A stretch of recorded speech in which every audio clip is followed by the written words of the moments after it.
What's up, y'all? It's Antoine Winfield Jr., safety for the Tampa Bay Buccaneers. What's up, y'all? This is Jahad Wolf from the New York Giants. What's good, y'all? This is Sterling Shepard. This is Justin Tuck. This boy Flex Gilbert, Super Bowl 42 world champion. Chris Godwin from the Tampa Bay Buccaneers. What's up? This is Saquon Barkley. Dex Lawrence II. Yo, this is Mike Evans with the Tampa Bay Bucks. And we about to go live on Flag on the Play.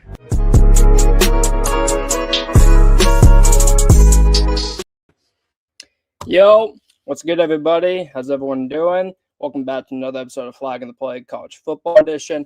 Trent ain't here. He's busy flying to Dallas for the Shrine Bowl, so I'm taking over for this week. But either way, Dave, Kobe, how you guys doing, man? We doing good. What up, It's bro? hilarious. Hey, by the end of this year, this nigga Trent won't be a top 3 host, man. That's awesome. Bro, eventually we're going to get Kobe to host. Dave's going to host a couple. Nah. Either way, we keep it pushing, bro. Yeah, so let's just hop right into this. We all know, we want to talk about this natty. So Indiana beats Miami 27-21. Probably one of the best national championships we've seen in a while. But Kobe, I'm gonna start off with you, man. Just real quick, do you think Indiana has officially become a year-to-year powerhouse in college football? I'm hesitant to say yes, and here's why. The way that they did it is sustainable. I know we're all like on the Signetti is the best coach in the world right now thing, right? Like I know we're all on that.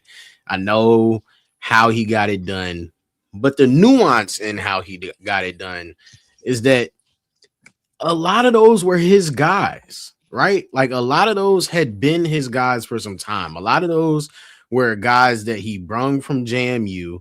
Some of them probably came with him from where he was at before JMU, then came to JMU, then went to Indiana. You know what I'm saying? Like there was a lot of continuity that he built in time spent with the guys that he had. And so when you talk about year to year, what we know is that you have to be able to rebuild this thing. What we've seen from the greats, what we've seen from Sabins, what we've seen from the Ryan Days and the Urban Meyers and the Kirby Smarts, like they rebuild this thing from year to year. But the reason they're able to rebuild it from year to year is because people want to go to those schools. People want to go to Alabama. People want to go to Ohio State. People want to go to Georgia. People want to go to these places. The real question I have is, did Kirk Signetti turn Indiana to a place that people want to go, to a destination spot? You know what I'm saying? And if he has, then yes, this is sustainable. But if he has not yet turned it to a destination spot, what does it look like when the guys that he has had for 3, 4, 5 years, what does it look like when those guys are gone? And now that we're seeing a lot of those guys leave, I think the verdict is still out on if this can be a year-to-year thing or if this was, I did it with my guys and it's going to take me 4 or 5 years to do it. I think that's the bigger question. Dave, what you think, man? I think it's hard to base it off this season. I think the answer to your question, Kobe, I think we're gonna find out as soon as next year because they dipped a lot into the portal and they were very proactive in the portal. That's why I really have hope. They went and added guys like Josh Hoover and Nick Marsh. They're bringing some of the guys back. Charlie Beck will be back next year. So I feel hopeful about them being in the contention next year. And I think after next year, if you put yourself in that contention, and let's say you even go back to back, now you're putting yourself into a back-to-back natty. I win games. That's how you're going to sell, bringing in high-level recruits. And I forgot who it was. It might have been Nick said it was some former SEC coach. But they said the reason why the NIL is starting to balance things out is because guys, like you said, Kobe, guys like to go to Georgia. They like to go to Bama, to the Floridas in the world. NIL, now the only way you can get those guys to go to different schools up north, you got to pay them. And I don't think people really understand Indiana, they got money. They got who's bankrolling that program. Mark Cuban. Right. Mark Cuban. Right. So I know the money is there. Problem. I know the money ain't the problem. Yeah, it's just like the location. I get Indiana not sexy. It's weird. But if you go back-to-back natties or you go on a deep run next year and you can really sell these recruits that the winning gimmick wasn't a 1 to 2 year thing because I had 4-year starters from JMU. No, I'm a damn good coach. I can bring in portal guys. I can get you to the league.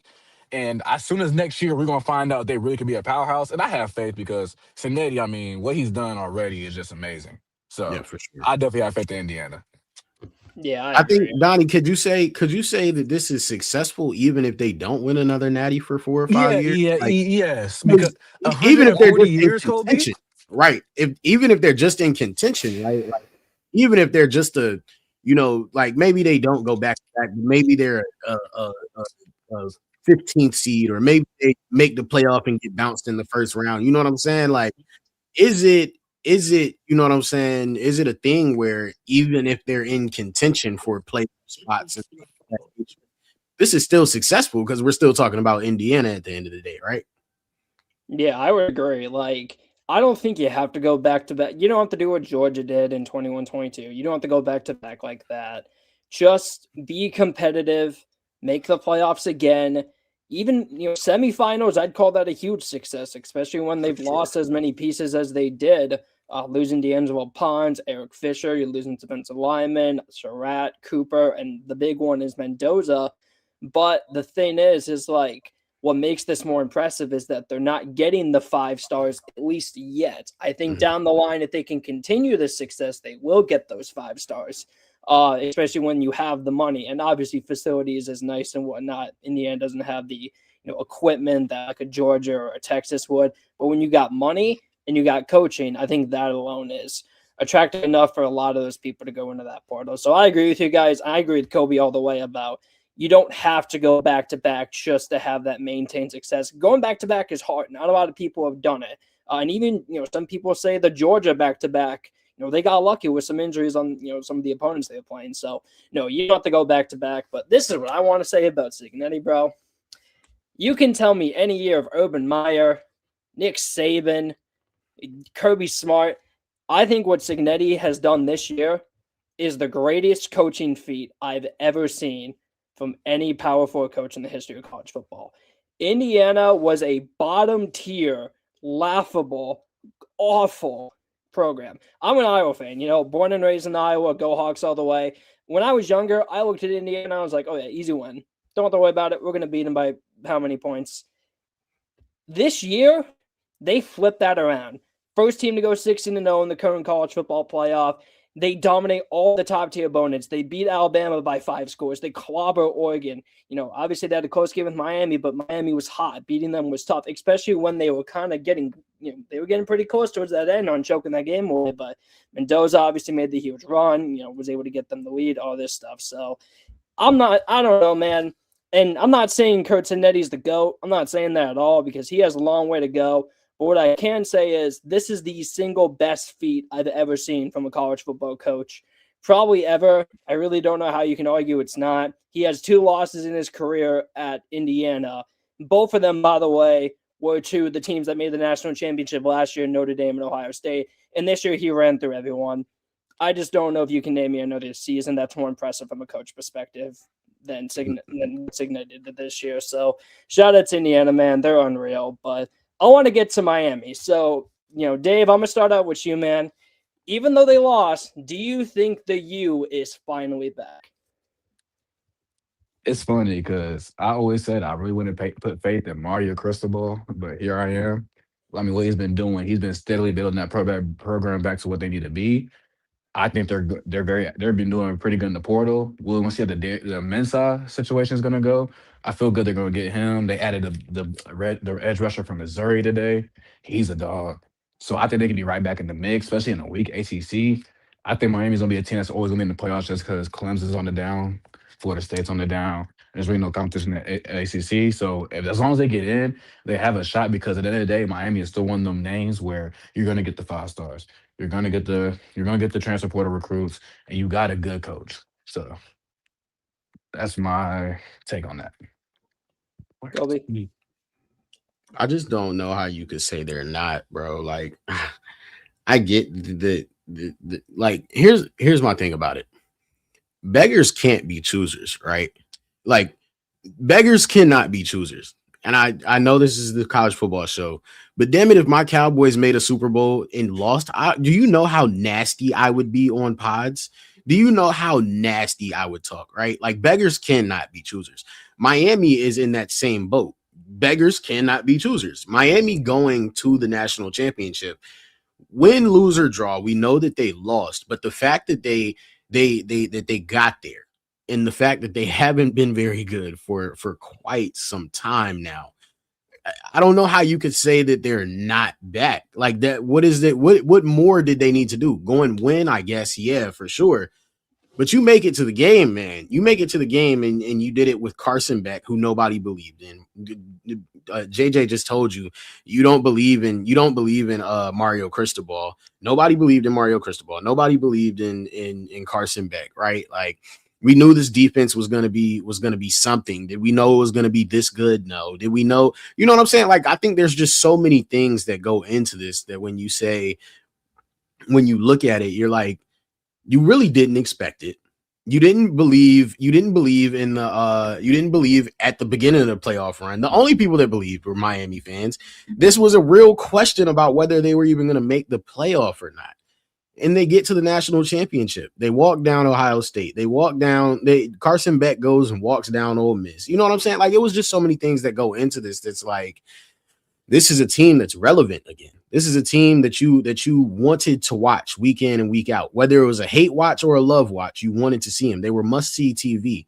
And frankly, they were must-see TV last year with Cam Ward. And from then, you didn't know what was going to happen after Cam Ward left.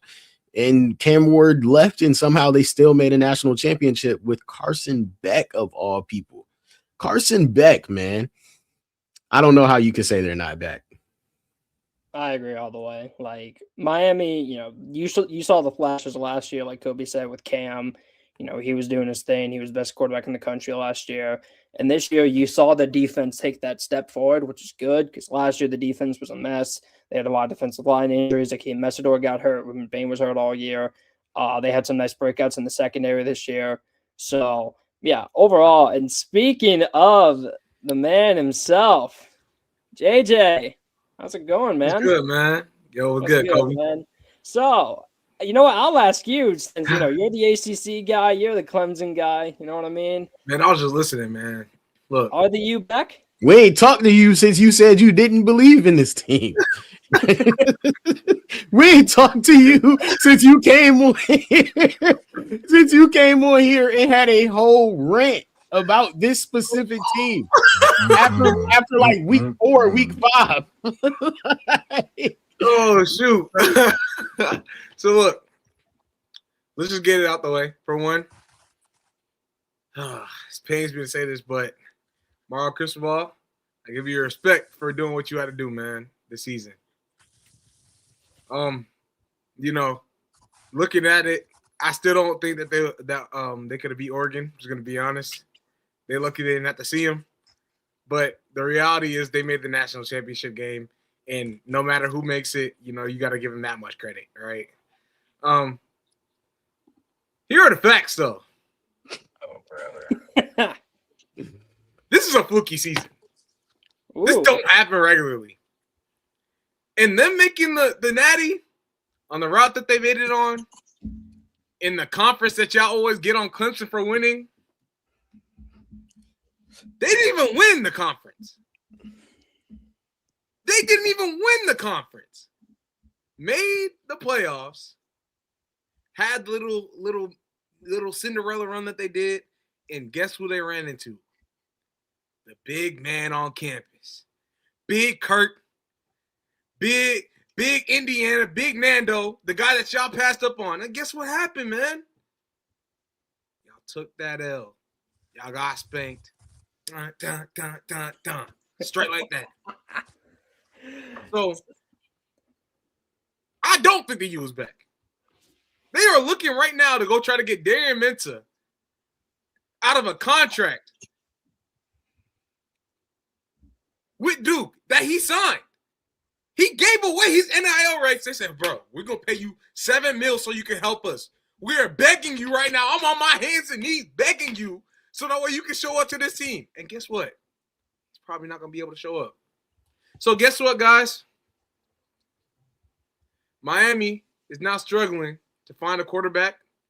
They're struggling to find a person that's going to be able to go and take them back to the same national championship glory that they have. You know what I'm saying? And so we look at this team right now, Miami. Y'all aren't back, bro. So they just gonna go back to being irrelevant. So they just make a national championship run and just it don't mean they're not gonna go back to being irrelevant. Any team that makes the national championship, if anything, that actually bolsters your chances of being able to go get more recruits. You know what I'm saying? Obviously, the U is notoriously known for being a spot that you want to be at as a college player. Anyways, you know what I'm saying? You're in Miami. You know what I'm saying? Warm weather. Nice place, you know what I'm saying? Great education there too. No cap. I'm not even kidding. You know, some of these kids aren't thinking about that, but they really do got good education over there. So they're definitely not. They weren't even irrelevant when Mario Cristobal got there and they were losing to Georgia Tech consistently. You know what I'm saying? They weren't irrelevant then. They were being talked about for that reason. Y'all are the U and y'all are getting out here getting beat by Tech. Respect the Tech though. You know what I'm saying? Another Mendoza brother that went to an ACC team that isn't the U. Anyways, look, the facts are the facts. They're not irrelevant. They're not going to be irrelevant for a little while. They have storied history. Yeah, they're in the ACC and people disrespect the ACC, but they're giving us a fighting chance at the end of the day as a conference. Realistically, though, y'all aren't back because next year another 8 team in the ACC is going to go step up and take over the reins of where y'all were in the first place. So yeah, that's why. Who's that ACC team going to be, JJ? I like Tech. I like Tech. Georgia Tech. I'm liking Justice Haynes. I think they still got Jay Haynes there too. So you got a top 3 back in the nation, in my opinion.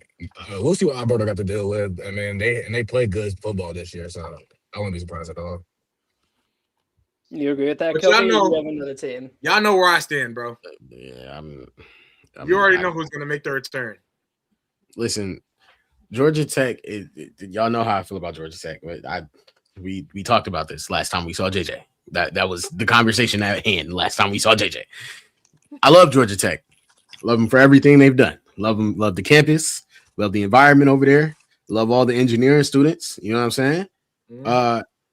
Is Mendoza his brother? I don't know if he's his brother. When we don't know. We don't know. All I'm gonna say is when Mendoza took that hit against Ohio State and his brother looked like he was gonna have to come into the game for a little bit, that look in his brother's eyes said, "Oh shit."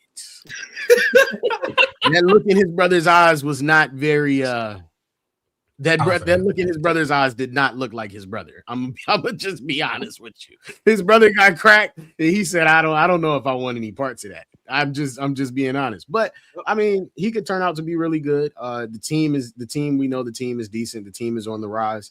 I don't know if they've changed academic standard over there or what in the past few years.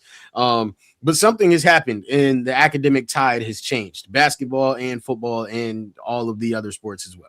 But yeah, I mean, they could be a good team. Could they be a national championship contender? I don't know. They're a fun team to watch, but that's a stretch. Yeah, I mean, look, the thing about the national championship is just like any championship, you know what I'm saying? It's at the end of the day, you gotta once you catch fire, you catch fire. So I'm not saying that we got to be expecting the ACC team in there, even though I know that I believe the Clemson Tigers are going to be there next season. But, you know, obviously looking at that, you know, looking at the team, looking at everything we're talking about, bro, the fact of the matter is, like, these teams are really good. You know what I'm saying?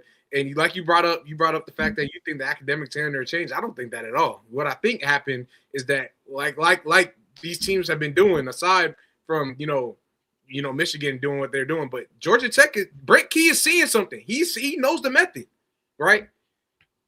We're one of the most favorable cities in America. I agree. We have the transfer portal to our disposal. You see, Michigan's able to pull players out straight 3.4 GPA, 3.8 GPA off the muscle, right? Me being Georgia Tech, we already know we've already discussed this, Kobe, and all that stuff. We can pull guys through the portal, even though we can't pull them in straight through straight GPA standards, because you know we basically Ivy League. Yeah. But once you get into college, hey, that's a different story.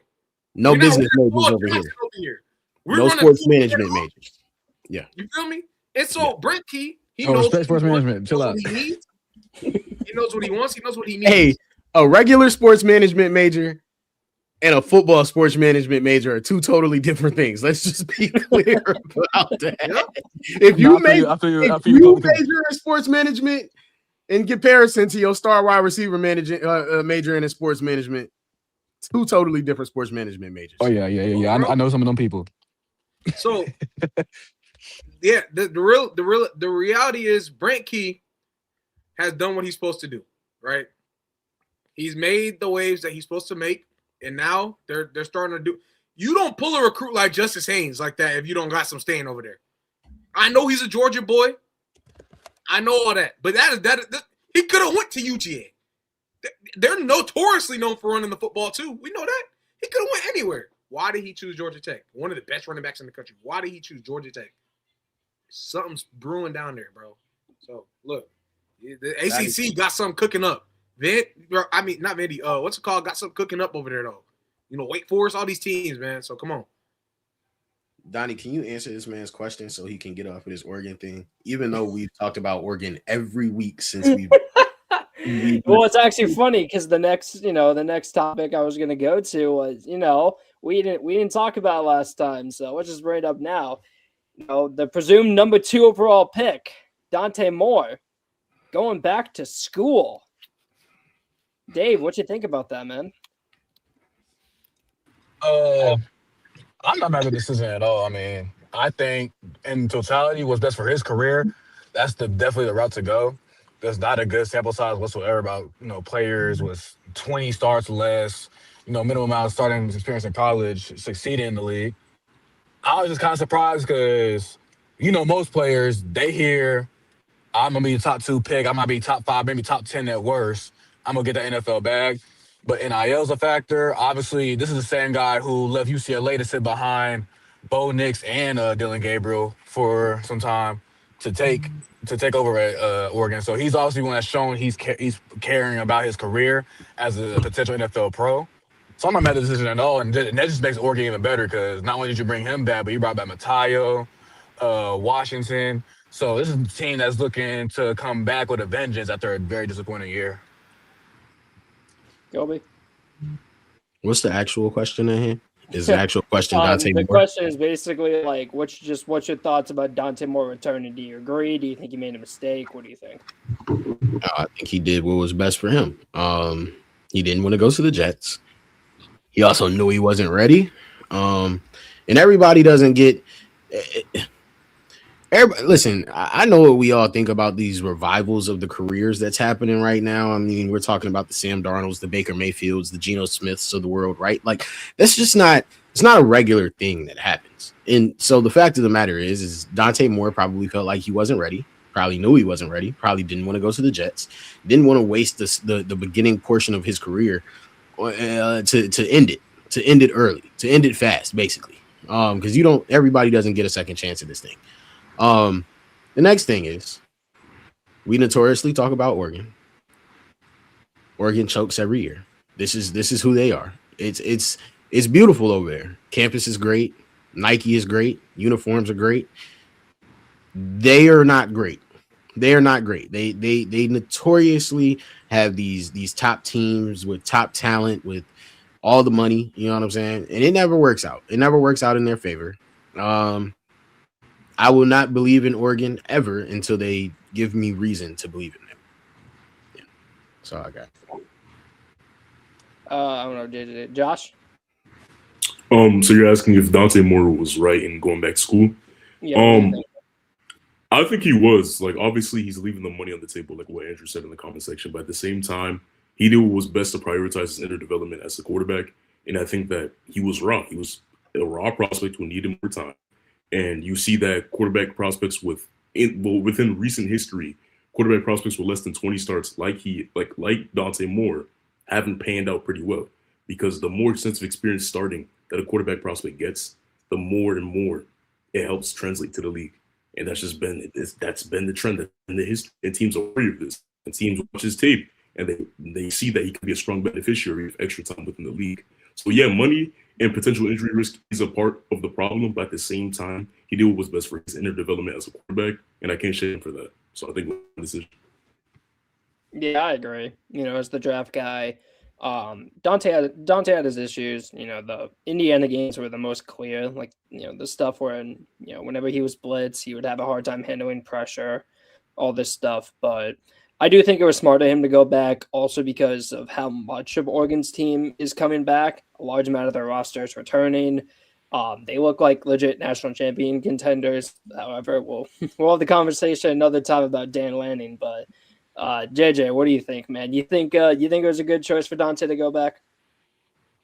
Definitely. I mean, I was talking to Dave about this recently. I was like, personally, for me, the big thing that anytime, whenever you're talking about it from the outside, whether you're a fan, whether you're just a spectator, whether you're somebody that really breaks down NIL valuations and what it is determining you going to the league, the thing I always look at for me personally is are you prepared to go to the league? Because people always say, oh, you need to go make this money right now, right?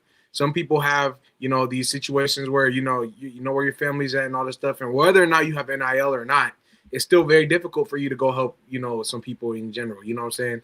And so, familiar situation kind of plays a factor in that, your own situation, if you're prepared to go do all this kind of stuff. But the reality is, that I don't think a player, they truly are thinking about that, whether it become their family. I just don't think a player should be going immediately into the league and going to get the shortcomings of the money. Like, I got a cool 5 million, 10 million, 20 million off the first 4 years, and then I'm out the league. No, you should want to go and build up generational stuff. You know what I'm saying? And so, I mean, like, you know what I'm saying? Yeah, you can go 4th overall. And and cool, you know what I'm saying? 2nd overall, even matter of fact, and that's that. So be it, right? I'm the 2nd overall pick, but now I'm trash, right? Now you stepped into the league, and in 4 years, all you have to show for it is, yeah, you got the money, but is just as much as we say, we like to talk about the fact that $1 million is a lot of money. That still goes through. You see so many people that goes by people's hands so quickly, bro.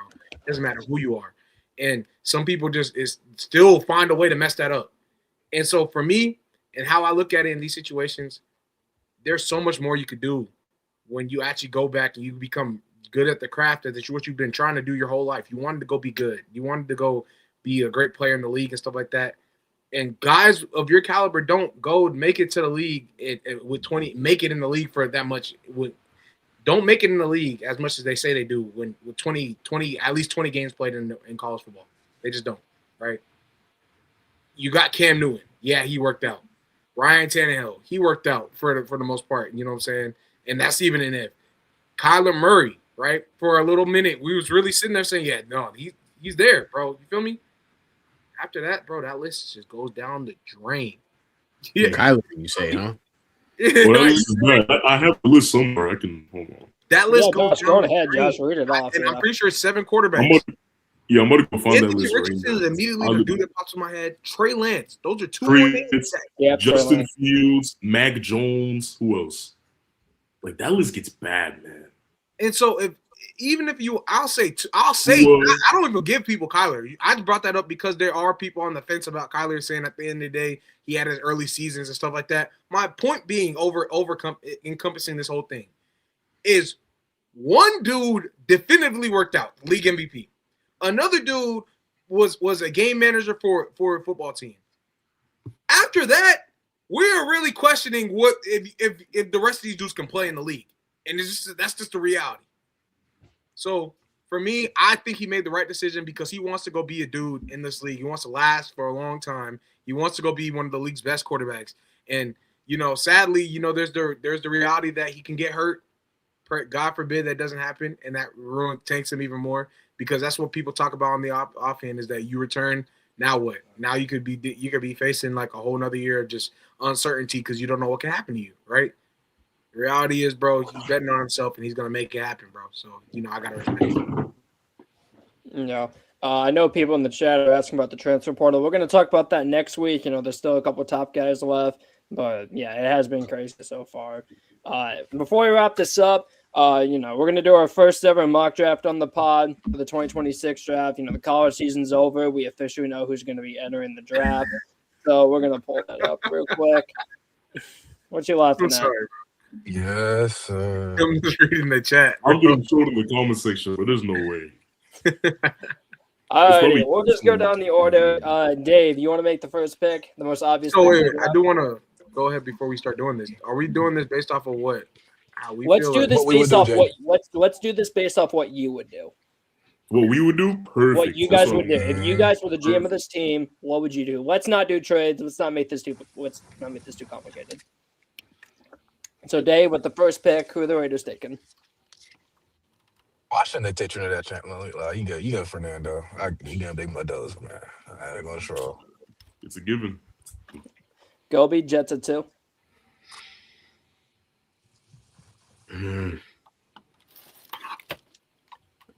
Yeah, give me.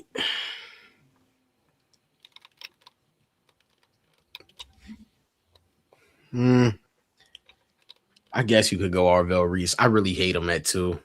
I really hate him. It's what you would do though. It's not. I know, but it makes sense. I just hate it. I just hate it as a.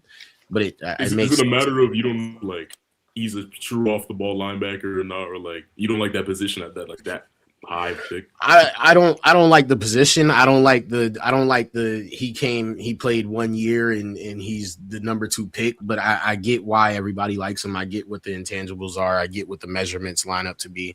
I just hate the semantics around it, honestly. I don't hate the player.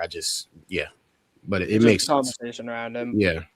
Yeah, I get it. But would you take him here? Yeah. I mean, I would still do it. I just honestly don't see that. I honestly wouldn't see the Jets going there with Arvell, but I respect that. If you're the Jets and you would take him at 2, what would you want him to be? What do you mean? Oh, like his position? Yeah, like his position. Yeah, he's off. How would you utilize him? He's off the ball for me. I think he has to put off the ball. Okay, that's fair. I think he has some juice off the edge. Like, there's very limited snaps, like so limited snaps. It's actually crazy. So, yep. Josh at 3 for the Cardinals. There's a lot. There's a lot. I really got to pick for your team. Yeah, go ahead, man. I have to do this to you, Donnie. I don't want to doom you. No, do whatever, man. They're doomed regardless. Let's be real, Josh. Yeah, Josh, you're Monty Austin for it. Take who you would take. Okay, if I'm Monty, right, and I see that my team's deprived of talent like y'all in the draft class, like I'm sorry, I'm not gonna draft based on me. I'm gonna draft the best player available, and to me, the best player available is that man right there, Ruben Bain Jr. Just give me him. I'm running the Cardinals for him ASAP. Ruben Bain, Dalvin Tomlinson still in the interior, Walter Nolan, Josh Sweat. That's a mean front four. You run a 4-3 with that's a mean front four. And then you still got some decent secondary guys. Like I think Garrett Williams should be healthy to come next season. And Buda Baker, I don't know. Buda Baker's kind of regressed. Jalen Thompson's all right. So, smooth. Yeah, all that to win 5 games? Ooh. Oh yeah, for sure. They're gonna win another 5 games. Yeah, we'll get another top 5 pick, get a quarterback in next year's draft. JJ, you're up next for the Titans, man. Don't see me as a Cardinal. So we all know the Titans have a lot of needs right now. I'm not gonna lie. Obviously, they're not gonna pick a running back here. You know what I'm saying? Obviously, I think they still need more O-line help. While it says cornerback up there, they actually just need DB help. Period. You know what I'm saying? They need everything. That team is garbage. So it's a lot. It's a lot to say, but realistically, I think there's only 2 answers right here. Is that they would? I perceive that if I were the Titans, I would be looking at a wide receiver. Obviously, I'd be looking at trade options, but I'd be looking at a wide receiver or DB here. And so, with that being said, if I were to be looking at in any of those areas, I would then go say who's the better player at their respective position, who's going to be able to be a game changer, franchise changing guy. I would think I'm not drafting this dude, but I would think that would be Caleb Downs, right? Straight up. Mm-hmm. I'm not even kidding. I think Caleb Downs is clearly the best pure DB on the board. He could do a lot of things. He can make up for a lot of your defense immediately and be an impact as a rookie. Thing is, I also got a rookie quarterback out of Miami that was number 1 that needs some help on the outside, bro. And I need to be able to get him to be able to deliver the ball. be able to go and boost that, right? So I had 3 receivers sitting right there. I'm potentially, honestly, thinking that they're going to go with a guy that's going to be able to just go up and grab the football. I think they're going to go with another Ohio State guy, and I think they will draft Carnell Tate because they see the DBs later down the line. They see the second round, see it's there. They probably potentially trade back up into the first, and they'll be like, okay, we can go get a guy that way. But I think they're going to try to help their offense and help their young quarterback that they just drafted and keep building that up. So I think they draft Carnell Tate here, the fourth one. Yep, good pick. If I don't mind interrupting right here, I want to ask JJ a question. JJ, is Carnell Tate your wide receiver 1? For me, Carnell Tate is definitely wide receiver 1. Yep. Yeah. Okay. And I agree. I think I don't see any issues with, a lot of people, because I'm seeing a lot of different people's boards. They've been very interchangeable with all their guys, even, they're 1 through 3, you know what I'm saying, or how they rank them. Even some people have going as low as saying that Carnell Tate is the 4th best receiver in the draft, which I don't agree with, but I believe Carnell Tate has all the makings of an alpha wide receiver in the NFL, and that's gonna be great. So I think that's gonna help Cam Ward a lot, man. Yeah, I agree. They need a weapon bad. Cam Ward's the best contested catcher in this draft. I mean, like you saw the stats, like 85% contested catch rate, no drops this season. That's rare stuff. Even if he didn't get a whole lot of targets compared to a guy like Ty Lemon, still rare stuff. Yeah, and I mean that wide receiver. Can you explain that, please? What would you say? Sorry, I saw something in the chat. The last guy said, "I'm gonna wait till next year for a wide receiver." Ooh, yeah, wow. Michael, could you go in and explain why? I mean, I know who's coming out, but like these guys aren't good enough. Or maybe it's just like the Jets are so bad, or not the Jets, the Titans are so bad, just take the best player. Because the best player on the board is probably not Tate, but no. I think at this go offensive tackle, I don't think you can. I don't know how crazy it is for Michael. The logic there, I would be flirting with that logic if I was in the front office. I'm not even kidding, right? Only reason why is because, one, I do actually think the bright spot of this draft, even though I really don't like this draft, is with the wide receivers and the DBs. I'm not even kidding. Right? I agree. You go through there, even there's some guys that come fly down in the 3rd round, right? You know what I'm saying? So for me, while I would obviously with the 4th pick, like I just told you, I will take Carnell because I don't know why. I don't think you should pass on him. I really do think he could be an alpha guy in the league. The logic is it's kind of like Jim Harbaugh logic. The logic is really, let's go ahead, get us a guy that's gonna be a franchise cornerstone and Joe Alt, something like that. You know what I'm saying? So whether they do O-line or they go Caleb Downs right there, right? Or they had gone, even David Bailey to be a franchise cornerstone. I mean, that could have been something different too. Now, if you're saying off the validity or the basis that you think that these receivers just aren't as good as next year's class, I just feel like we're kind of like pushing it. I think those receivers are great. I think they're really, really good. And I think they probably are going to be better than these guys. But it's not to the level of where if I take Carnell now, I'm going to be like biting, like, you know what I'm saying? Like not losing anything. You know what I'm saying? So, yep. My only pushback is you just hired a defensive-minded coach. The Titans just lack talent just in general. I'm getting the best player available. Yeah. And I think getting a defensive coach, I think that's going to be someone leaning towards Caleb Downs because next year there isn't a Caleb Downs next year. So I get that. I get that sentiment. My only thing is, like, for a guy like Caleb Downs, yeah, he's an elite prospect. I think he's an elite safety prospect. He's arguably the best prospect in the entire class because of the positional value. Like, there has to be, for me, there has to be a balance between positional value and the actual surplus of talent that we're drafting. Like, Caleb Downs is great as a safety prospect, but at the same time, for a team that's that deprived of talent like the Titans, I think that it's more of a luxury for them to pick a Caleb Downs. That's why I would lean, like, if, like, even for them specifically, I would even maybe lean a David Bailey, even though I think that Caleb Downs is significantly better as a prospect. Yeah, Michael responded in the chat, building up the trenches. And, like, listen, we're never going to deny that that's not a good idea. But the thing is that next year's draft could also have elite trench play.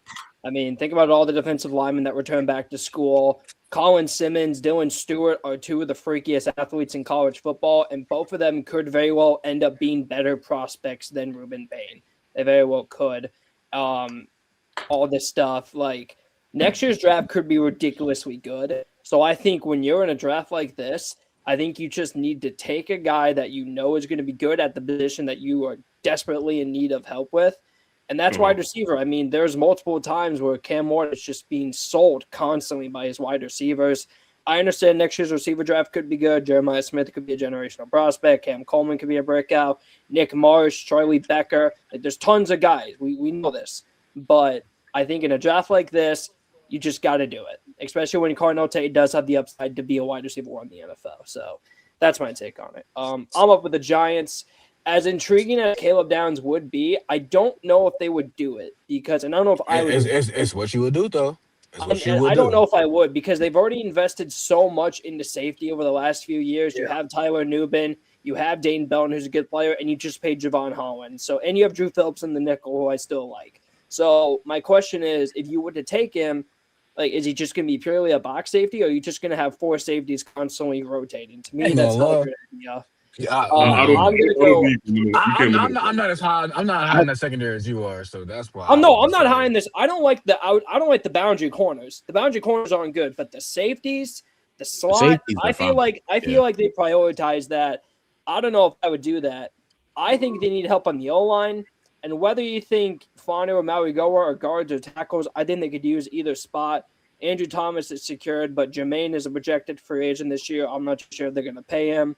And if you don't, you just need a guy who can play right tackle. And to me, I think that's going to be Francis Maui-Noah.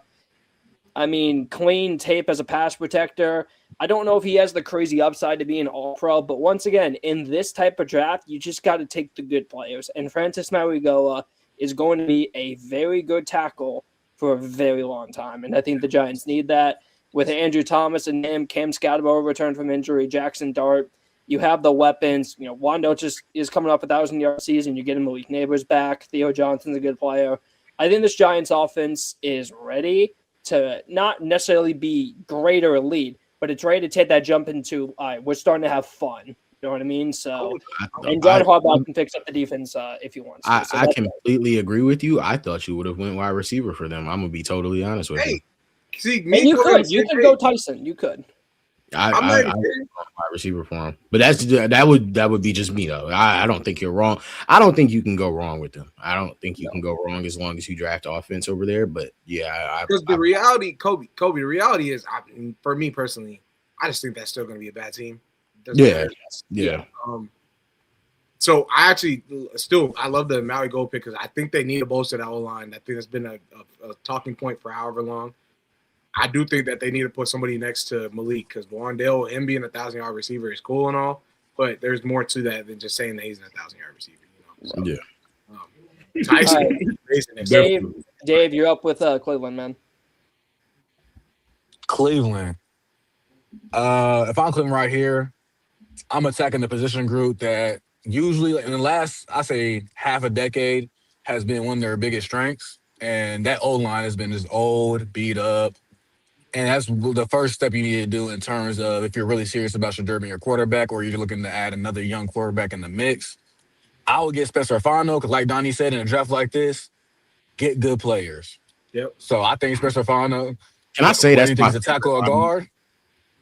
I'm gonna say great. He has great run tape, and having Quishon Junkins, Dylan Simpson back there, I think that's something you could use. Like Donnie said, if they don't work a tackle, I think they'll be very fine at guard. But I think the floor of them is being damn good NFL starters. And in this draft, and for someone like Cleveland, you will take that on the O-line because it's something you lack very much. So, yep.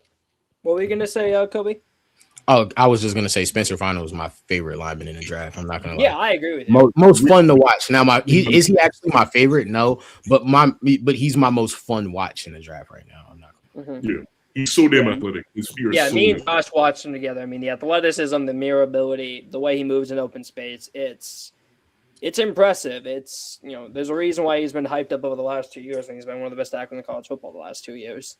He didn't really struggle at all the entire year besides against one man who you see on the board. So you can probably exactly. And you could argue he could be this pick, but that's up to Kobe because you have the Commanders. What did Josh say? I said that Spencer Fano didn't struggle against nobody but that man right there who played for Texas Tech who's on the board. That's the only guy you're struggling against. So funny enough, I actually have to agree with Smooth Gamer here. There's no way Caleb Downs lasts this long. And I know that it doesn't say safety up there, but as most of you know, I spent a plethora amount of time with the Commanders this year, working for them, and I watched them. I watched them in training camp. I knew Jeremy Reeves wouldn't have a good year, and he did decent. Will Harris is okay at best. Percy Butler and Quan Martin are your next guys up behind them. I'm just not. I'm not sold on that safety room. And I don't know why safety isn't up there as far as their needs go. I guess it's because they have 4 of them that are decent and nobody thinks that they're terrible. But if I'm Washington, I'm going Caleb Downs, which hurts me because I want him in Dallas. But he's a Commander here. Yeah, for my money, the best player in the draft. And I feel like that takes is a little bit more unpopular because of the potential with Arvel and how Ruben Bain was this year. But to me, I just think out of all these football players in this draft, if they were to step on the NFL field day one, who's going to be the best? To me, that's Caleb Downs. He's been the best for the longest. He's been the best player. He's the guy that we've been waiting on the longest to come out of the draft, for him to be draft eligible, and it's finally here. And all of a sudden he's going to drop out of the top 10. People are out of their minds, bro. Yeah, bro. That's that fatigue that they be talking about, bro. Like, come on. That's prospect. That's literally prospect fatigue. People don't Because overthink it. that's when you start talking about the player that we already knew you were going to be a top 10 pick, but now all of a sudden this new prospect thing, he might be. No, stop. But it's funny how that switches around, because I wouldn't be surprised, bro, if by the time draft and combine rolls around, Arvel Reese is not the consensus top 2 anymore. I would not be surprised at all. I'm not gonna lie to you. I wouldn't be surprised because it goes both ways. It goes both ways. Yep, I agree. Josh, you're up with the Saints at 8. Okay, I did some thinking here. I was initially thinking that they should go Peter Woods because, like, Carl Granderson, obviously, he's a solid player. Chase Young's very, very good. But I was like, you can just have an elite edge rusher rotation with all 3 of those guys in there. Chase, Carl. You just play Chase and Carl on the rundown, and then on the pass downs, you sub in Carl and put in David Bailey as your DPR year 1. And then as he starts to get more comfortable with defending the run, play more on them early downs, and then boom. I feel like he's too elite of a player not to pass up here. And yeah, he's going to be my selection here. Yeah, I agree. Especially because they transitioned to a 3-4 defense this past season. So I would have drafted David Bailey right there too, actually. So. Yep. I would get very heavy consideration from Mekhi Lemon. To be real, because once Chris Olave went down to the end of the year, that receiving depth chart was horrendous. And adding, especially after you lost Shaheed, who gave you that electrifying play, adding Mekhi Lemon, who can feed right well off of a guy like Chris Olave, I think that could really boost that offense a lot more. But I definitely get taking David Bailey because you need the D-line help, and it is a higher position of value. But I could definitely see a war where a guy like Kellen Moore, being an offensive guy, looks at someone like Mekhi Lemon and how electrifying he could be with that offense. I like what he said right there. I gotta go a different way.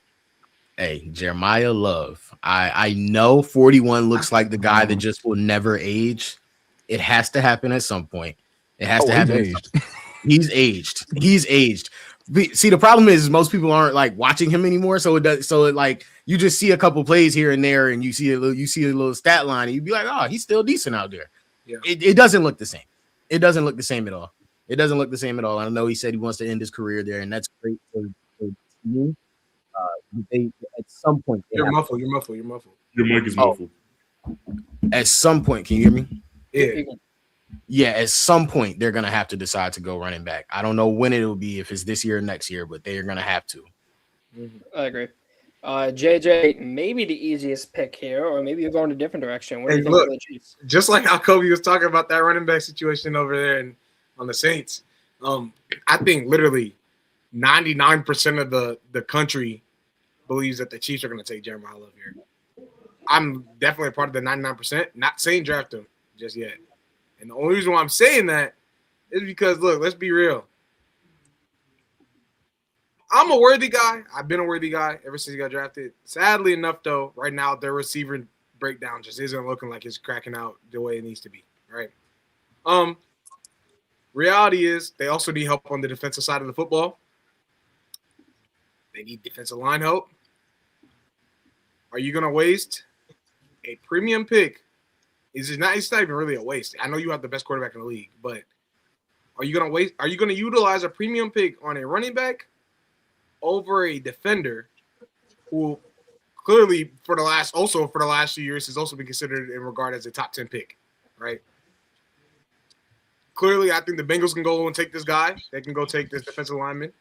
But the reality is I think that the Chiefs need to go and start figuring that out.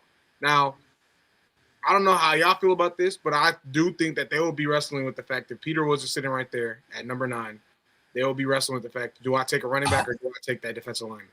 I will say this, JJ. I wholeheartedly agree with you because especially the last 2 years, what we've seen from Chris Jones is not what you expect to be. Honestly, they're really kind of in the mud salary cap wise because I mean Chris Jones took that money and it really hasn't paid off as of late. He's getting older. Carl Loftus is a cool guy, but like I said, he's just a guy really. You have Peter Woods, who, and I think he's one of the biggest definitions of prospect fatigue in this class. Where he's been a top 10 pick and he's still a monster. So he might have. He's gonna be. I think he's gonna be the truth. I'm lagging. Salute. We hear you, Dave. We hear you. Salute. It's good though. I ain't gonna lie to you. I think he got it. Might have to get back. Might have to get back to you on that one. JJ, ultimately, what you think? I just think ultimately, and like I said, I brought up the Worthy thing because of the fact that shoot, Mahomes might be sitting there even off of a torn ACL. Be like, I need someone to throw the football to, man. So the fact of the matter is, we could be talking all this talk. Y'all can go trade for Breece Hall over there on the Jets. Get me a receiver, and he gonna be saying, "I want Jordan Tyson." I'm not drafting that either. I think right now I'm just gonna go with what the consensus thinks. And I will draft Jeremiah Love, but I did want to bring that down the road to see, like, bro, there's a real lineup. There's a real possibility that they could take either one of those 3 guys right there. And hey, I love Jeremiah. I love the Jeremiah Love pick because I know how bad he wants somebody to throw the ball to. But hey, listen, we can't keep having seasons, especially after this year. We can't keep having seasons where you lead the team in rushing, bro. That ain't gonna keep working. Yeah, that ain't gonna keep working. Yeah, especially after what we just seen. That ain't gonna keep working. You got Jeremiah Love has got to be the pick there. Yeah. Yep. All right, I'm up with the Bengals. I think they can go multiple different ways here. Just any defensive player really, I think is okay with me. Trey Hendrickson's a free agent, so maybe they can go edge. Not too sure if there's an edge here I would take on the board. But I do know the fact that they have not drafted a defensive tackle that has really worked out since Geno Atkins, which was years ago. And you guys know I really do like Caleb Banks a lot. You guys know this. But I also know what my coaching staff is. I know that when these guys have gotten these project type of defensive linemen, it hasn't really worked out over the last couple of years. Shamar Stewart was the lowest graded edge rusher on all of PFF last year. Myles Murphy has been just, I mean, it feels like he's not even on the field that much because they just don't really trust him as a pass rusher, even though he has some nice sparks as a run defender. I think on a team like this, like we've been saying with all these picks, just don't overthink it and get a good player.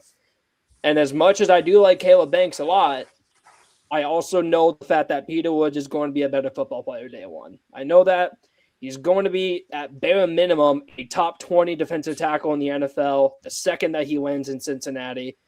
He's going to help them, and there's upside there to be a Pro Bowl caliber defensive tackle. I'm going Peter Woods. They need some more defensive line help ever since they lost DJ Reader. To me, this just makes too much sense. Hey, can I ask a question? Maybe I just don't understand this whole thing quite yet as well as I should. When your defense is that bad, what solace do you have when you lay your head on that pillow and you say, I took a good D lineman tonight. I took and not an edge defender, not a you know what I'm saying? Not a guy that's rushing the pass every play. I took an interior D lineman. Like, how do you lay with yourself at night when you know your defense that bad? You didn't go get a corner. You didn't go and get a safety. You didn't go and get a linebacker. You didn't go and get an edge. You went and got an interior D lineman. I need to understand that. I'm a firm believer. I'm a firm believer in that. I think interior pressure might be just as important as edge pressure, especially when a lot of quarterbacks in the NFL struggle more with interior pressure than edge pressure. So that's why, for me, I would say that. But I also do recognize that, edge rusher is the sexy pick. Corner is the sexy pick. But I think this is a need rather than a, good looking. I will say this. Fine with me. I'm a Cowboys fan. We just went and got two great ones on the inside, and I think it worked out pretty well for us down the stretch. I'm okay. I'm just saying. I do see your point of view on that too. Because at the end of the day, a defensive lineman is a cornerstone, but the true quote unquote cornerstone would always be an edge rusher by a lot of people's standards. And the reason why, like Donnie said, quarterbacks deal with interior pressure a lot more, and they struggle with it a lot more than edge pressure. And that's why when you go get you a guy that's off the edge that's as good as that, you know what I'm saying? Bro, that's premium. Like, you can't lose that. You know what I'm saying? You can't lose that juice off the edge. And when you get that guy coming off the edge, funneling them into them interior guys, it's wraps.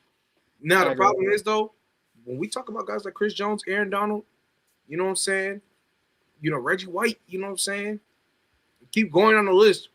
There's a reason why these guys are still regarded as top 10 picks. So at the end of the day, if you elite at the position you play, whether you rush the passer or not, in those positions, when you are an elite, truly elite, Jalen Carter right now, you go get that guy. You know what I'm saying? It is what it is. And like I said, a corner like you can get a corner like Pastor 10 in the top 10, but the reality is that your corners aren't going to be your franchise cornerstones as much as you really want them to be, unless you get a guy as good as him. If you get a guy as good as Jalen Ramsey, because in reality, they're just not that. They don't come like that. You know what I'm saying? They don't pull up. Yep. They don't show up to these drafts and to the leagues just like that, man. That's rare. These D linemen, though, it's less rare, but it's once you see that, you gotta slam that red button. Get me that guy. You know what I'm saying? So get it. Yep. I also want to add to that though. Like, I want to bring up a good example. Look at the New England Patriots, for example. Okay. Milton Williams and Christian Barmore are the cornerstones of our defense. If those two did not exist, the defense is GG's. It would not be even close to where it is. Those guys are directly anchoring both the pass game and defending the pass, defending the run. And even with just one of them out, our run defense literally, like, if you look at the efficiency metrics, our EPA literally dropped from literally top 3 to literally bottom 5 within the league. That type of swing, when just one of those guys are out, is incredible. And the same thing with our pass defense. Dropped hella. Like, when you have guys in the interior who can penetrate and defend the run, shed really, really well, and just blow up plays through that middle, it's game transcendent. Like, you want to have, like, a guy like Peter Woods, for me, I think that he can be a Pro Bowl caliber one day. He has the potential. I seen that last season. And this season, he underperformed, but the entire defense did. That's a coaching issue. I have no doubt in my mind that Peter Woods can be a Pro Bowl caliber player. And if you're really paying attention to it, is it like as much? I mean, I might just be biased. I can say whatever I want.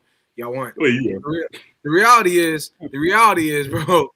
Even with the quote unquote underperforming, you see how he was playing on the edge the year before, right? Literally, that's another thing. 300 pounds off the edge, right? You moved him to the interior, he was still going crazy, right? Now underperforming, I mean, that's just because the team wasn't that good. Period. Like good because of coaching matters, people just regressing, all that. The reality is, though, I was watching Peter Woods still dominates at ACC, SEC, all these guys, these offensive linemen with no issues. With no issues. And same goes for his running mate, TJ Parker. So it is what it is. Yeah. For sure. I agree. All right, Dave, you're up with Miami at 11, if you can talk anyway. Kobe got the Cowboys. Shut that shit up, man. I can talk, man. Shut up. All right. The Dolphins. I get all the bummy picks. I get all the non-inspiring picks. But you go ahead and get them Jamal McCoy. Jamal McCoy. Hey. Just got a defensive head coach. Secondary needs some fine-tuning to the T. Get Jamal McCoy. Yeah. Jesus Christ, Josh. I just see what you said. I'm surprised you were so adamant, like so quickly to be able to say that. I'm not gonna cap. I'm a firm believer McCoy's the best corner in the class. If one of these edge rushers could fall to them, I mean, but the chance of David Bailey falling to 11, like, then I'll flirt with that idea. But just based on who's on the board, the positions of need, I think at this point the best player for them would be Jamal McCoy. So Yep. Fair. All right. Kobe, your Dallas Cowboys. poetic, man. Oh my God, I see a player. There's someone staring at me in the face. I don't know if you agree. Yeah. Get that George Pickens replacement. Oof. I don't know what he's talking about. Donnie, who do you like? Who do you like, Donnie? Scout. This is your pick. You're the GM, not me. Oh no! I know who I'm going with. I'm going with mine regardless. I love me some Sonny Styles right there. I'm looking at this guy right here. I'm looking at that guy right here. That's exactly where I'm going. Now here's the thing. We got a new defensive coordinator today. And the only reason I was hesitant to take him was because we got a new defensive coordinator today. Charlie Parker. He's from Philly, right? Cornerbacks coach, has been a cornerbacks coach for a long time. I was hesitant to take Sonny Styles after I saw who we got as our defensive coordinator because I was like, I wonder if he's gonna want that guy right there. I was wondering if that's who he was gonna want. Here's the thing: I know what the talk is about Sonny Styles. You know what I'm saying? All of that good stuff and whatever it is. Listen, I don't care about the position change. We've seen Sonny Styles play ample amounts of football. We know who he is as a football player from coming down from safety to linebacker. We know who he is. I think that his instincts from the safety position have transferred with him to linebacker. Still think he showed that he was one of the smartest players on the field. So I think we have to go Sonny Styles. But I did, when I was thinking about this earlier today, I did say, ooh, he might go Mansour Delane, and I wouldn't be mad at it if he did. But I think we got to go Sonny Styles. Hey, I mean, arguably a top 5 football player in this class when he's playing his best ball. Like he's a freak. He's a freak of nature. The way he moves in open space is jaw dropping. He's missed 1 tackle all season. Zone coverage awareness, A+. Ability to read the gaps, and run defense, A+. They truly one of the better linebacker prospects we've seen. It's just similar to the Caleb Downs thing. Like how far is he going to fall because he's a linebacker? So that's just the ultimate question. But I do think if he was here at 12, Dallas would take him. Josh, you're up with the Rams at 13. Hey, I want to say this real quick. The most obvious pick ever. All right, go ahead, JJ. Go ahead. I want to say this. Sonny Styles, for me, especially in 2026, in the way the shape the NFL is, I love safety converts to linebacker. I do. Oh yeah, I do. Especially when you show that you have tackling chops like that. It is literally raps. Not even kidding. Brad Warner, Dre Greenlaw's not a safety convert, but you see it. You already know where I'm going with this. You know what I'm saying? Even D Winters right now with Logan Wilson, for example, he was a safety in high school, and then he switched to linebacker. I wish Fungo had made that switch. My bad. Logan Wilson. My point is, coverage is a necessity now in the 2020s. Let it have been the last few years of just in general in the 2010s. Right? It's been clearly shown to be a necessity at the linebacker position, and not only is he going to be an amazing downhill guy, because I can see it already in Sonny Styles' game. I've been loving him since he was literally a sophomore at Ohio State, right? He's going to be able to go and erase parts of the field that you just needed to be able to do whenever you need that at the linebacker position. And now that y'all have traded for who y'all traded for off with the Bengals, Logan Wilson, and you draft Sonny Styles, man, hey, look. Them Cowboys might have something brewing over there, man. So, yeah. Hope so. Yep. All righty. Josh, you're up with the Rams at 13. Pretty obvious. I'm going Mansour Delane. I don't see Kobe Durant start another game. I'm getting the best man cover corner in the country. He was battle tested against real comp. Locked everybody down. Didn't really struggle in any games. He's not the most athletic guy in the world, but he got that technique down. That's all we got to see. Mansour Delane is going to be a day one, good starting cornerback. No doubt in my mind. I agree. Two are fine to fail in the NFL. I don't know if he'll Well, I see this guy in the comments. I The don't guy's know if comments he's ever going saying, to be an All Pro or Pro Bowl, but he's too refined to not be a good player. yeah, I see this guy in the comments. He's saying Pascal Mansour Delaney for Dallas, but you have to understand again. Dallas has a need at linebacker, and Sonny Styles is arguably a top 5 player in the class. To me, he is a top 5 player in the class. He's gonna be one of the best linebackers in the league. He can be one of the best linebackers in the league for sure. There's literally no flaws within his game. I mean, the question that Dallas is going to ask themselves is, do I want a good corner? Because I think Delaney's going to be a good corner, not a great one, a good one.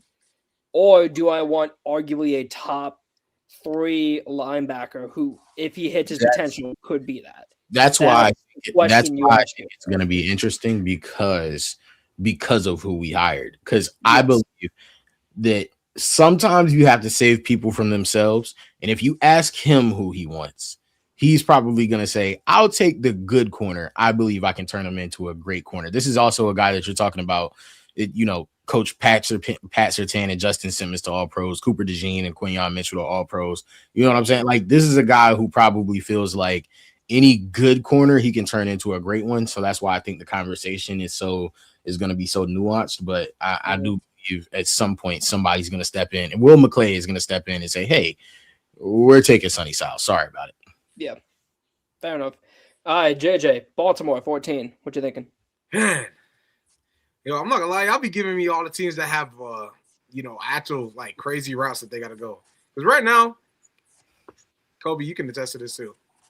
We know what they be saying about Lamar Brown, what he needs every single year. Every single year.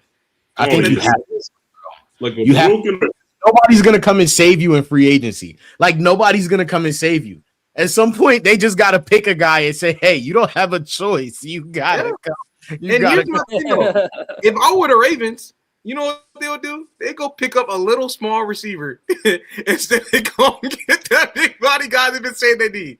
They'd rather go and get them a little 5'11", 5'10", you know what I'm saying? Get them a receiver like that. Then get them that big body 6'3", 6'2" receiver. You know what I'm saying?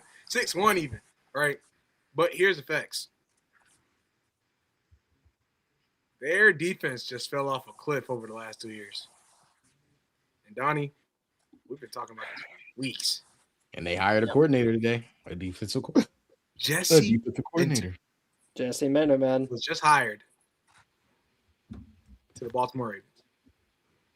They traded away some of their guys. They traded Odafe Oweh. They traded away.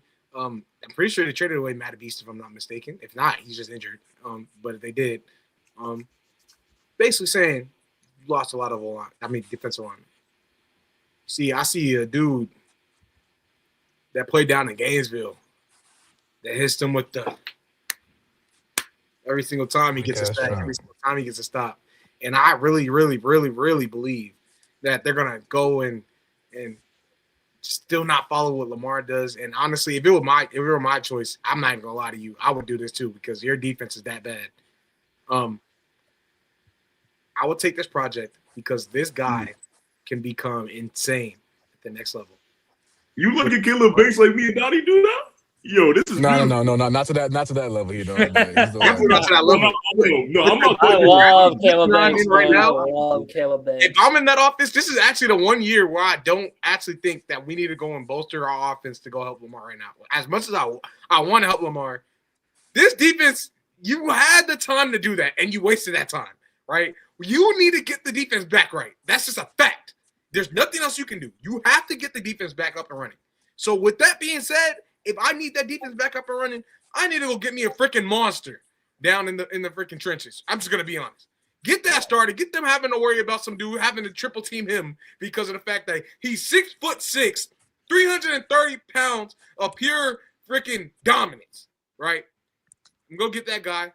Lamar, I'm sorry. You just gonna have to request that trade, brother, because they're not helping you right now. And right now, quite frankly, if I'm in that front office, I can't help you right now either because we need that. I need that. DJ, I just thought of something, bro. You're pairing Caleb Banks with Travis Jones. That is literally like those are two big boys. Two big boys who are freak athletes. Oh my god! And I'd be all in for it because Jesse, obviously, whenever he was working in Michigan, he was dealing with, the Michigan boys. He was dealing with Mason. He was dealing with Kenneth, and he also had a little bit of the dude at Cincinnati. What's his name? Look, if I'm also the Ravens, right? You know how they think already. I already can hear it right now if I was in that front office, just how they would be talking about McCollum and over Jordan Tyson. I know how y'all feel about Makai, but the reality is this. I have seen it too many times where y'all keep picking these little dudes. Y'all have an infatuation with little receivers. It's just a fact. I know y'all like him. It's not to down him or anything like that. The fact of the matter is, though, they'd rather go and run with 5'9", 5'10" receivers than go and get a big body guy so Lamar can literally go and get him the football. It's just a fact. Okay? So if I were to have to pick a receiver, I would have picked Makai because I already know this. The front office, hey, let's go get McCollum in. Let's go get McCollum. Yeah, even if you don't want McCollum in, I'm going to get McCollum in because they don't care. They don't. So yeah, Nope. I had to make a business decision right there, man. So I respect that. I don't mean Josh like it. All right, I'm up with Tampa. Obviously, we've talked about Tampa a lot this offseason, and people always talk about the secondary. To me, I don't think their secondary, particularly their corner room, is the worst part of their defense. I think the worst part of their defense is the fact that no one can win one-on-one on that front four. No one can. Logan Hall was a guy they took a couple years ago. He didn't really work out. They have, Diaby, who's a decent player, but he's not anything crazy. Keldrick is getting the conversations as he's this year's my Kel. He's toolsy, not much of a pass rusher, but he's also really young. He's not even 21 yet. He's 20. He can't even buy a beer.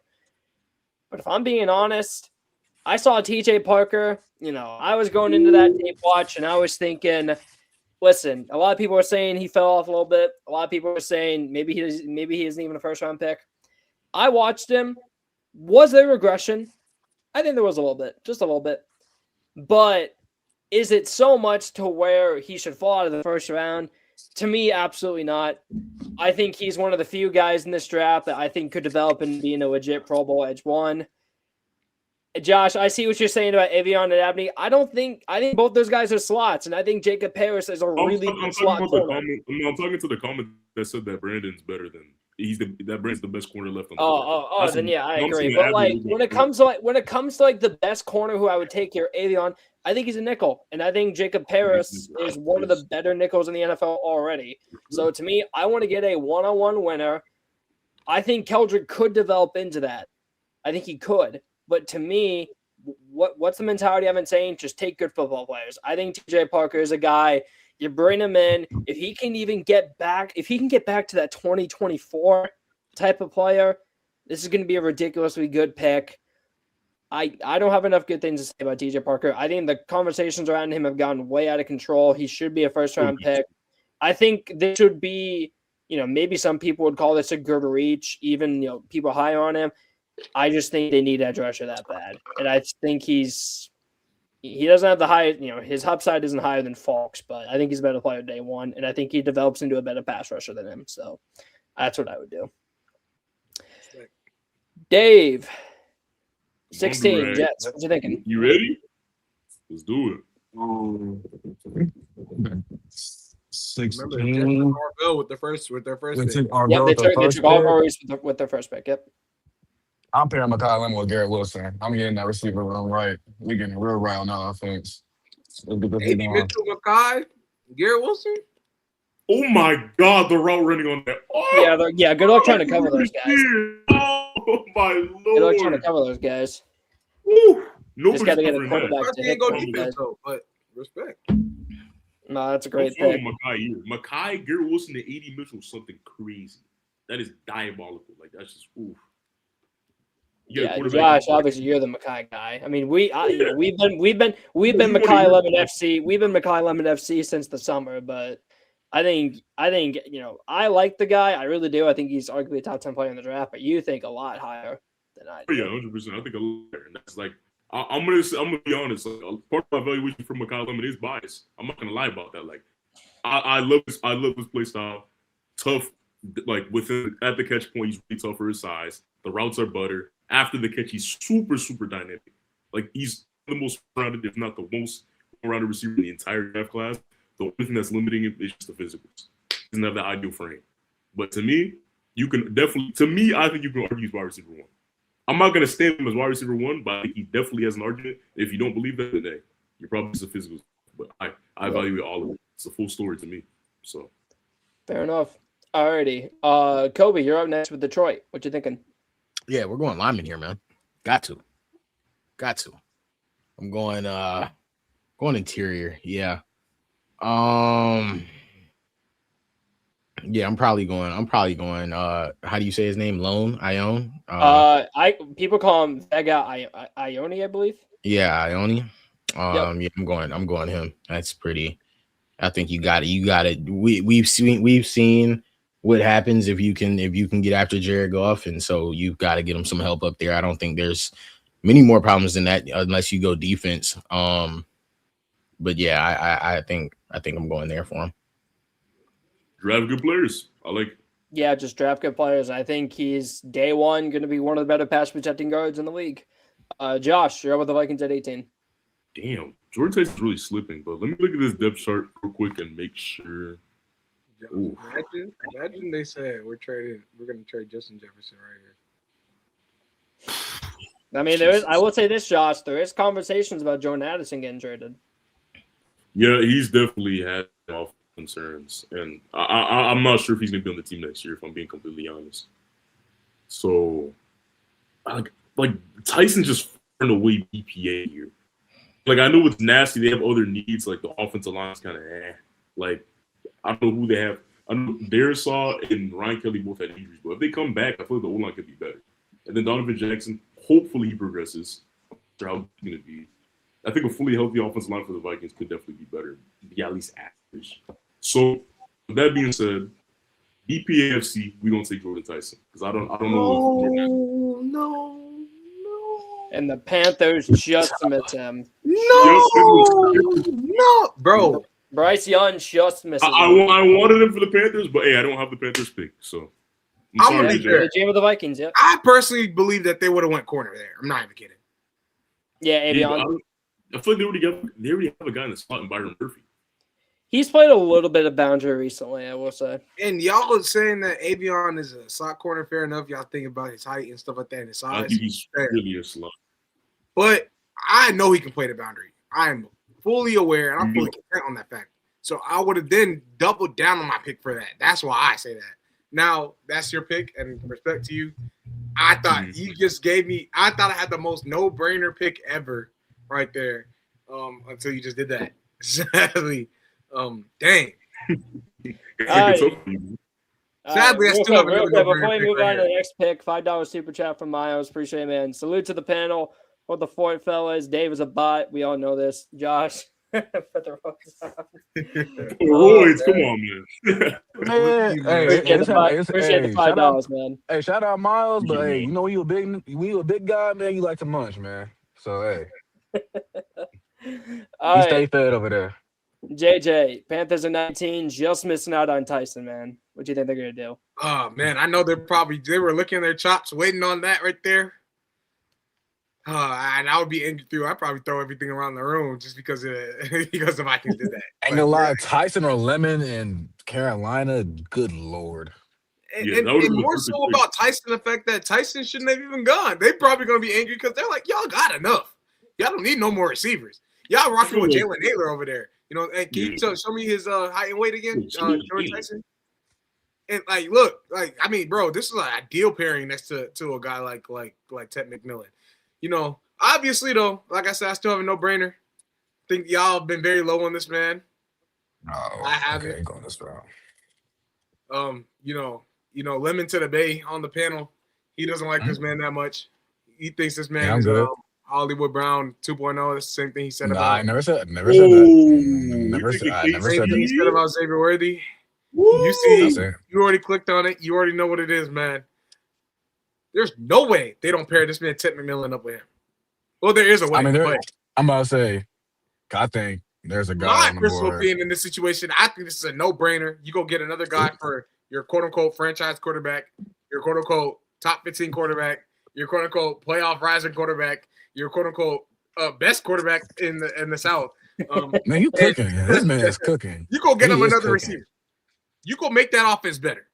You go get Xavier Lee, get Kadoosh out of there, okay? You know, it is what it is. And you get KC Concepcion the freaking ball, man. You get him the rock. You get him with Tech McMillan. You open up that offense, make it even more dynamic, and we might have something cooking in Carolina. And y'all still won't be able to beat us. But it don't matter. Let's go. All righty. I'm up with Dallas. You know, they at pick 12, they took Sonny Styles. Great pick. I forgot they had 2 first. Ugh. They do have 2 first. Shout out Green Bay. Shout out Michael Parsons. You do me good, man. I think there's 2 guys I'm currently eyeing. Maybe 3, but I do know that they extended Ferguson already. And Ferguson's a really good player, so I'm not going to take Sadiq. But they did. No, I can't take Sadiq. I got to go defense. No, you can't take Sadiq here, man. You can't. I think here too.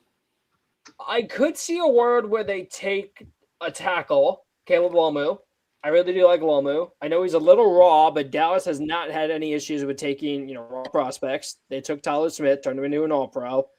Tyler Guyton hasn't worked out yet, but let's see what happens year 3 next year. And Caleb Lomu has that upside to be a legit, Pro Bowl caliber tackle, maybe even better than that.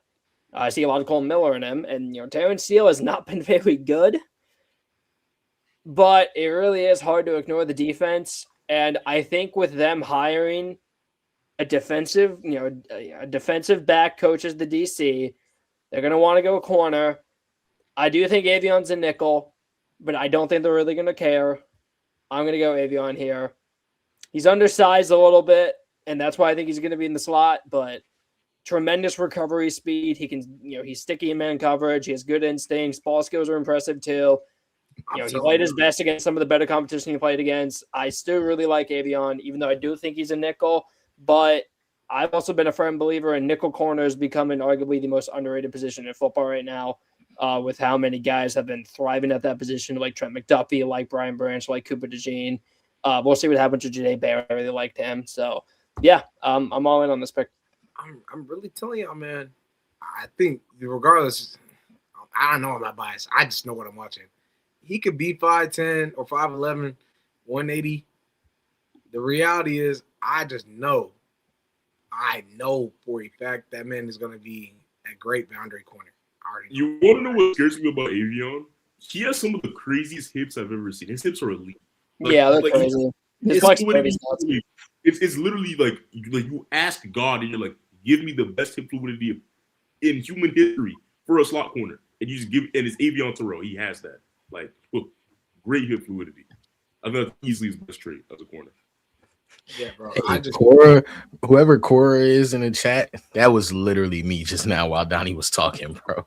Donnie over here talking about tight ends and stuff, bro. Cora's like Dallas needs defense. No, please. I'm over here begging like, Donnie, please do not do this to me. Please. I really did think about Falk too, just because I think he'd pair pretty well with Ezeraku. But I also don't know if a defensive back coach would want a project defensive lineman. He's like, you know what? I already took a front 7 player and Sonny. Let's just I want to take my guy. So that's what I was thinking. Oh. All right, so 21, Dave, you're up. If you want to ask for positions, by the way, go ahead. You got Pittsburgh? I think he's lagging.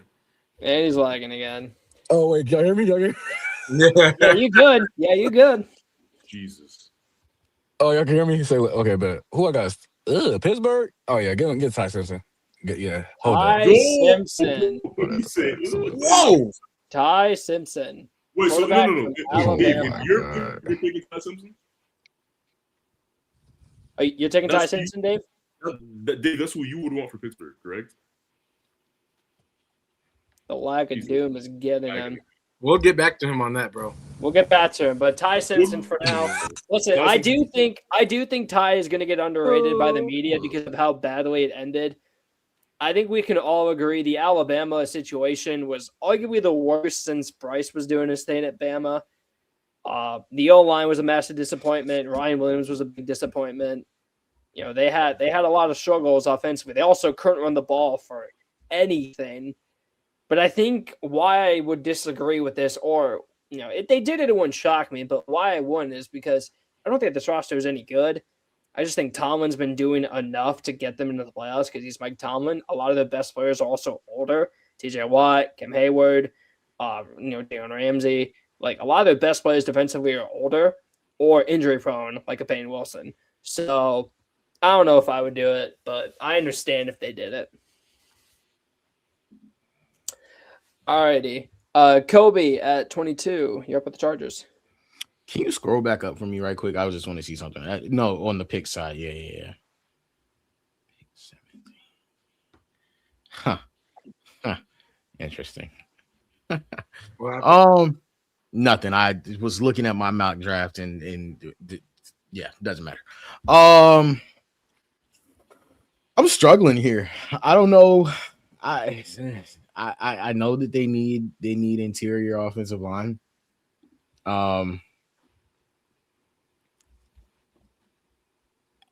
And I'm gonna be totally honest with you. The reason I scrolled back up was because I messed myself up. And I messed myself up. I went backwards. I was supposed to go tackle there, and I was supposed to go which I didn't even know I was gonna have their pick, but I had them for a tackle. I don't know why I went Ione there. I was supposed to go Ione with. Do you want to reset it and go Lomu there? Yes, I would be totally okay with that. Can I do that? Okay, you can do that. Sure.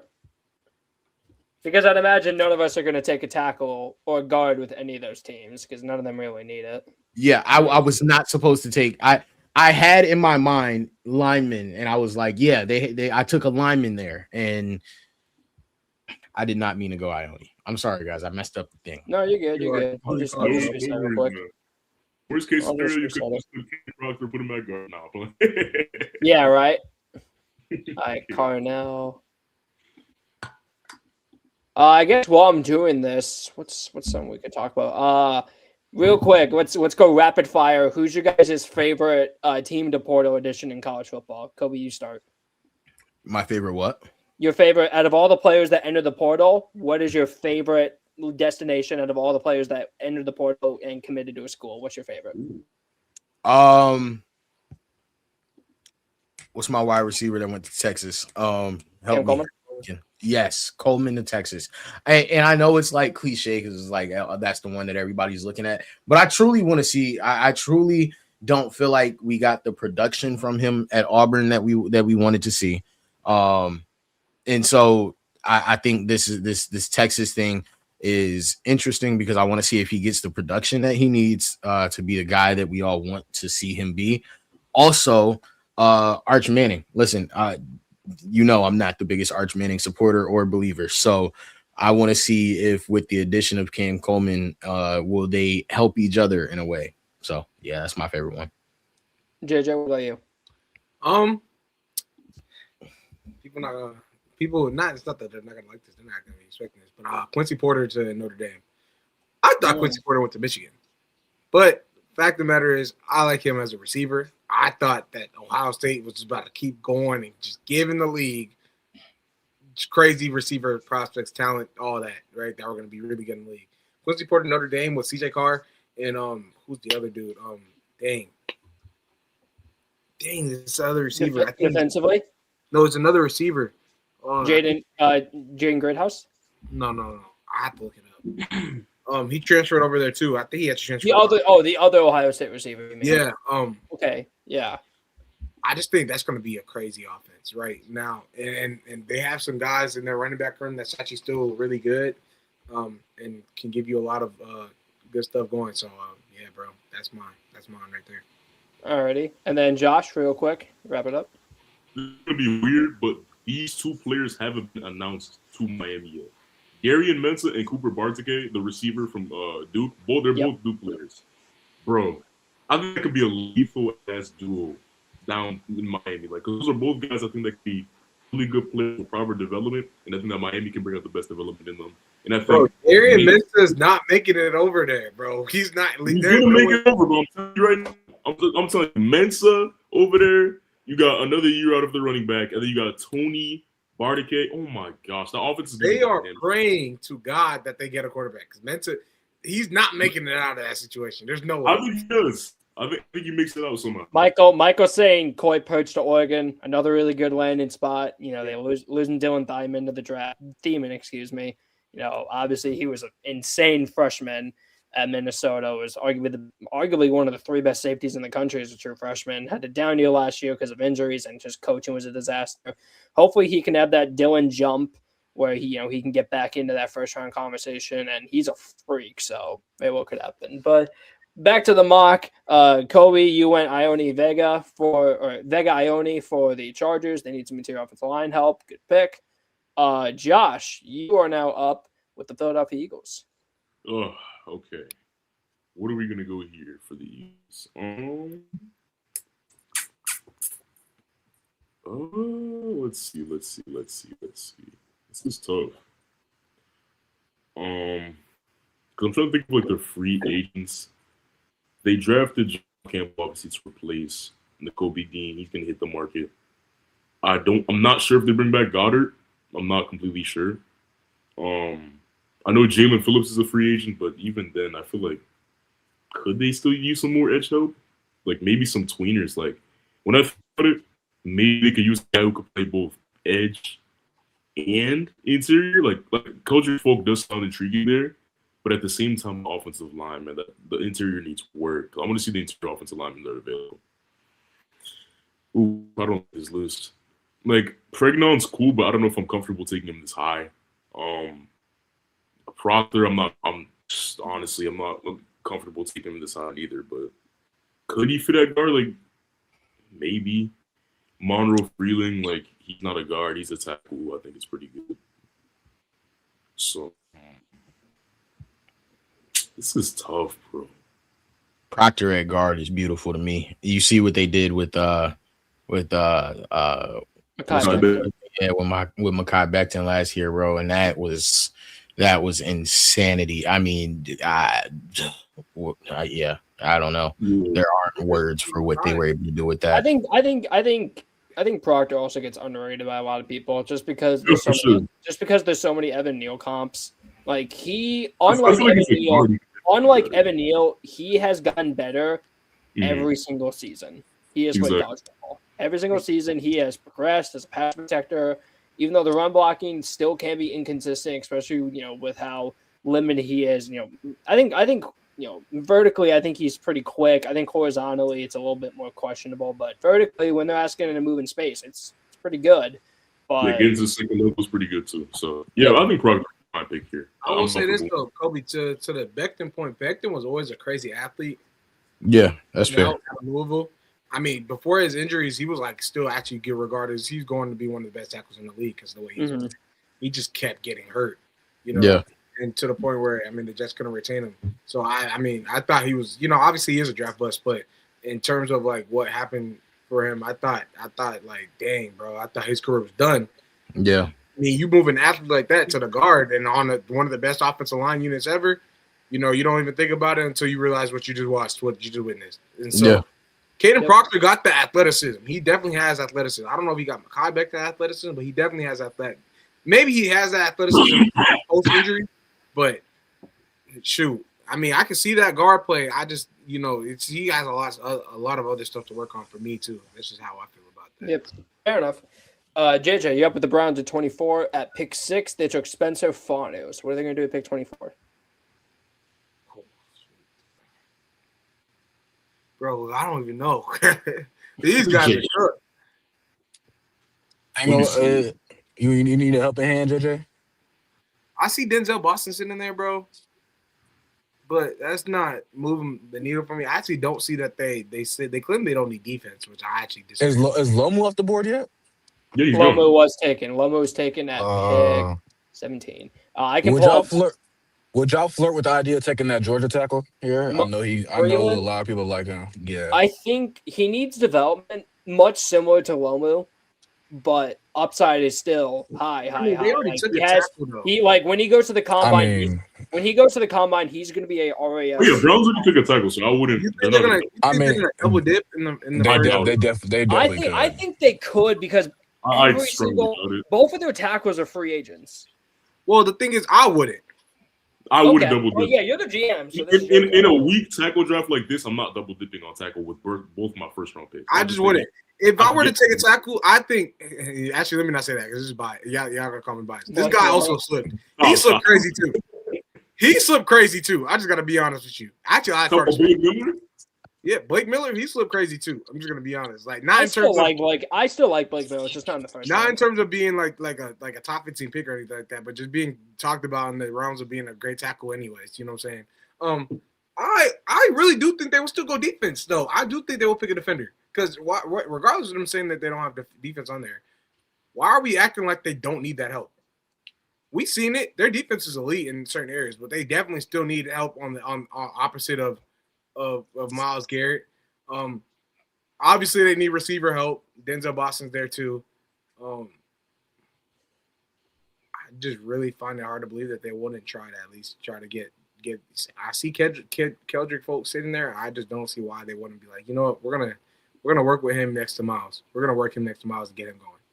And so for me, while this is quote unquote not a team need, I believe that they would take him right here, straight up. I think if he's going to learn from anyone, Myles is the best person to learn from. Well, the Bears are probably pissed off at that, though. Bears might be upset, and I'm up Chicago, but I don't think I'm truly like I'm angry. Like I'm. Oh my God, Donnie! I just realized who's available. Yeah, burn everything to the ground. I wouldn't say that. There's a couple ways that they could go. I think CJ Allen is a good need at linebacker. I think they could really use a guy like Caden McDonald at D tackle. Oh, yeah. Christian Miller, I also like. Akeem Messidor, I'm continuing to fall in love with the more I watch him. He's just so old. Like he'll be 24, almost 25 on draft day. So he's another really old prospect. But once again, like the vibe of this draft is just take good football players, and he's going to be a good football player. Even if he won't be one for a long time, he still will be. Mm-hmm. Mason Thomas, I wouldn't do any of those guys. I think Messidor. I mean, when you got Myles Garrett, I think you should be fine taking a guy like Messidor. Even with the age, I think that would be a great pairing. We're on Chicago. Oh, am I tweaking? Oh, I'm tweaking. I'm talking the Browns. Who is for the Browns? Whoa, what? No, JJ took Falk to the Browns. Now I'm up with the Bears. Oh, the Bears? Yeah, I'm up with Chicago. Fuck. Well, shit. My point still stands. Hold on. Kenyon Sadiq to the Browns and get freaky, or to the Bears and get freaky. What? That's what Michael said. That's what Michael said in chat. Absolutely. I'm sorry. Absolutely. No, I'm not doing it either, but I'm just wondering on you guys' thoughts. You have Komet and Gloveland. No, I'm not doing it. I'm not doing it. I'm just saying, like that's it's nowhere near crossing my mind. We running 13 personnel, man. Yeah, that's what I was about to say. Are we spamming 13 personnel? Yeah, no. I'm gonna go. I think for me, it's between Allen and McDonald. I think I'm gonna lean Caden McDonald. He's not a pass rusher whatsoever, like in the slightest. He has almost nothing.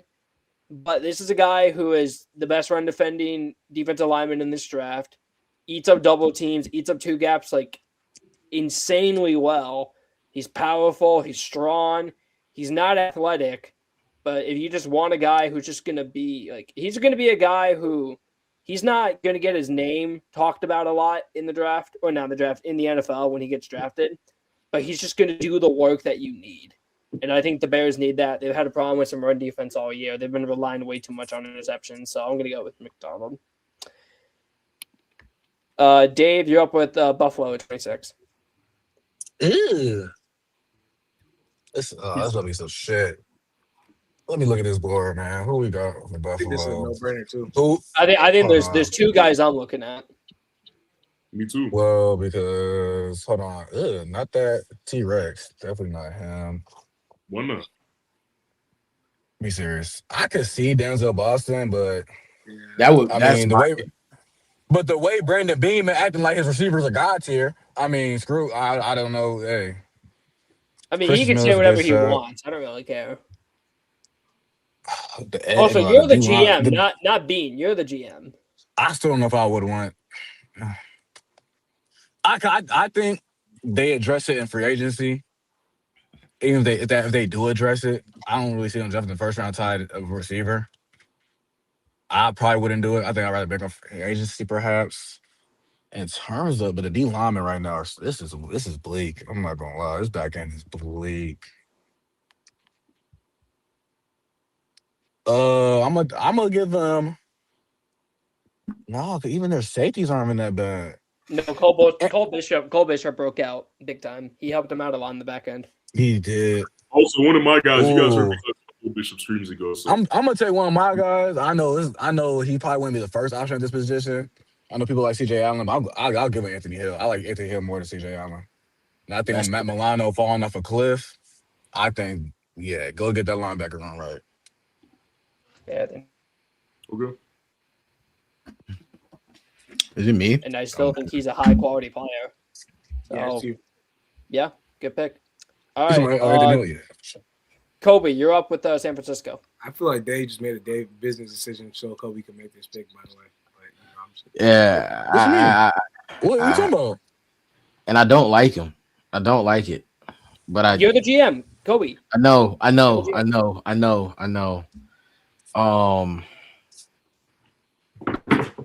Michael's saying Monroe Freeling.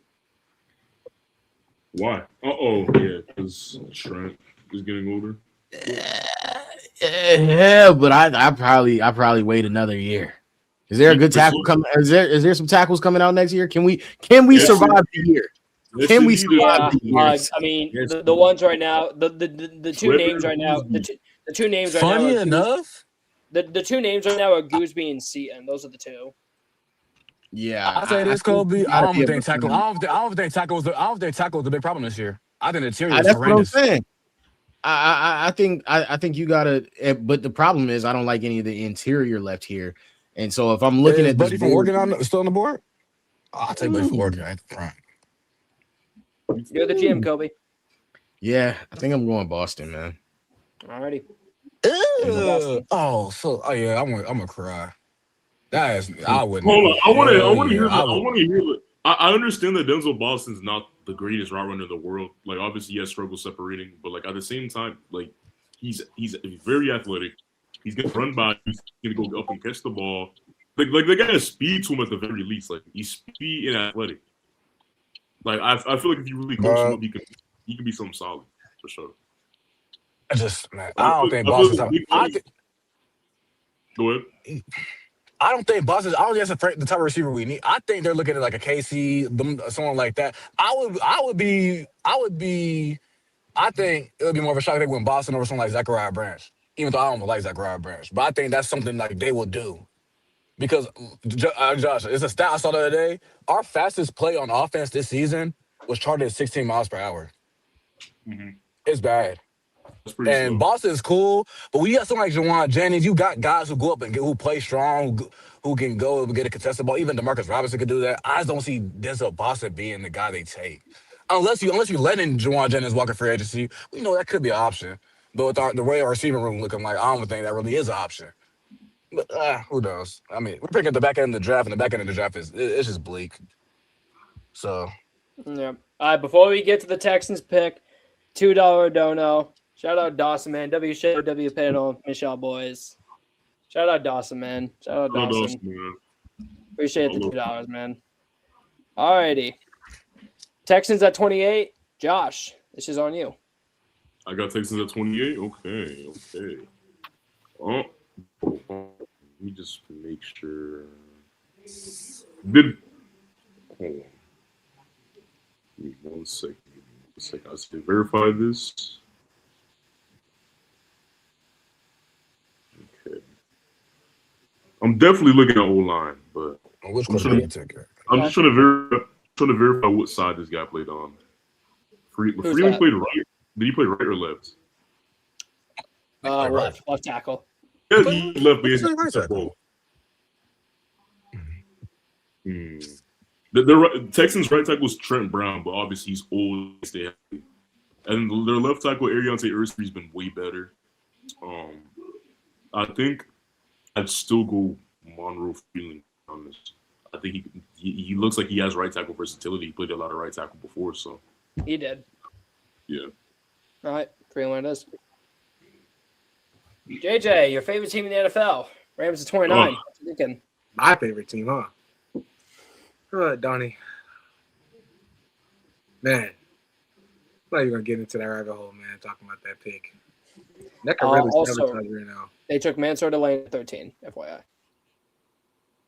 There's not many holes they got. They got 2 first-round picks. Oof. Why not? Right? I know exactly what I know. Who I'll go with right here for sure. I know what I want. Oh, I know what I want too. Yeah, JJ said. Wait, what are you talking about? What do you want? No, I want to hear JJ. You're the GM. I want to hear what JJ. I want to hear what JJ wants to say. I'm gonna go completely left field. I don't even think they should do this. Kenyon Sadiq. No. I mean, I was all that talk about Terrence Ferguson or Jake Ferguson, whatever his name is. I apologize, bro. Yeah, Terrence. Yeah. Okay, Or no, it's Jake. Yeah. All that talk about Terrence Ferguson, I really don't think they would do that. I really think that they might be the team to pull the Giants right here and get a quarterback. Who you thinking? Trinidad? That man right there? Go down. You see that dude with LSU on his name? Are you serious? I'm serious. It's with him or Carson? This gotta be bait. This gotta be bait. I'm not baiting. I'm being serious. You're not drafting this guy first round. No. Him or Carson Beck. I'm not even kidding. Carson Beck. Gross. Carson Beck, because of pedigree, obviously, and Josh, Beck because of pedigree, age, and obviously he's probably gonna be able to run an NFL offense. I think Nuss is just a guy that McVay likes. That's his style quarterback, bro. And so between those two, I'll be thinking about that if I really am trying to be crazy. I really do see that they can go defender right here too.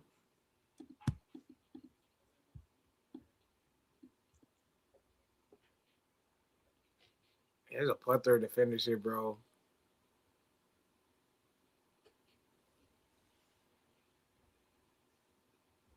Man, I'm really struggling to believe that, bro, that they wouldn't do this. I'm good. Is Donnie's guy still on the board? Who's my guy?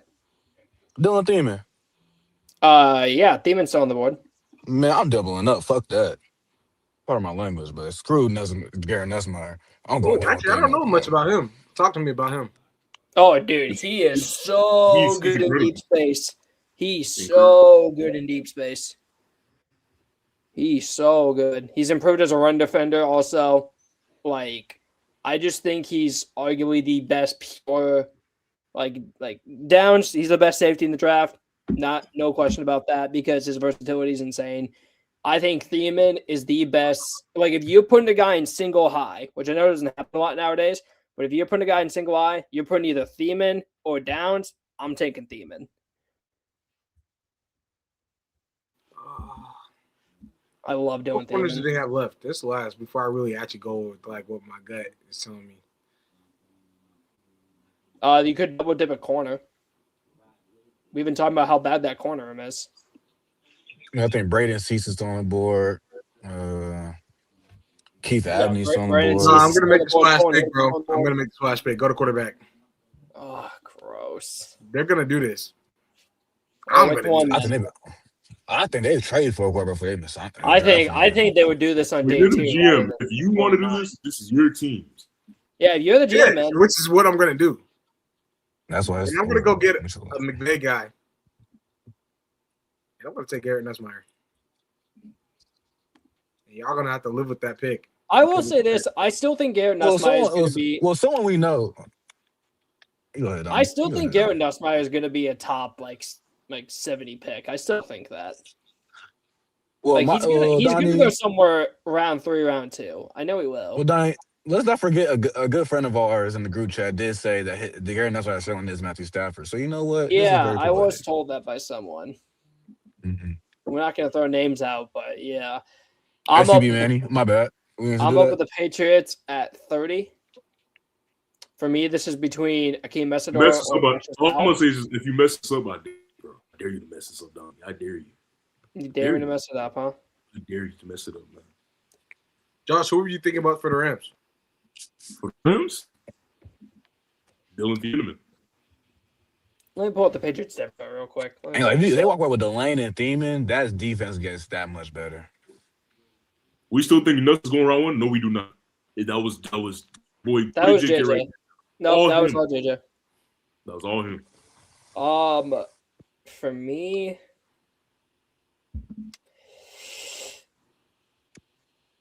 I want to take Dylan Thiemann so bad, even though I know you don't need it. No, they need him. These guys been talking to me about Jalen Hawkins all season.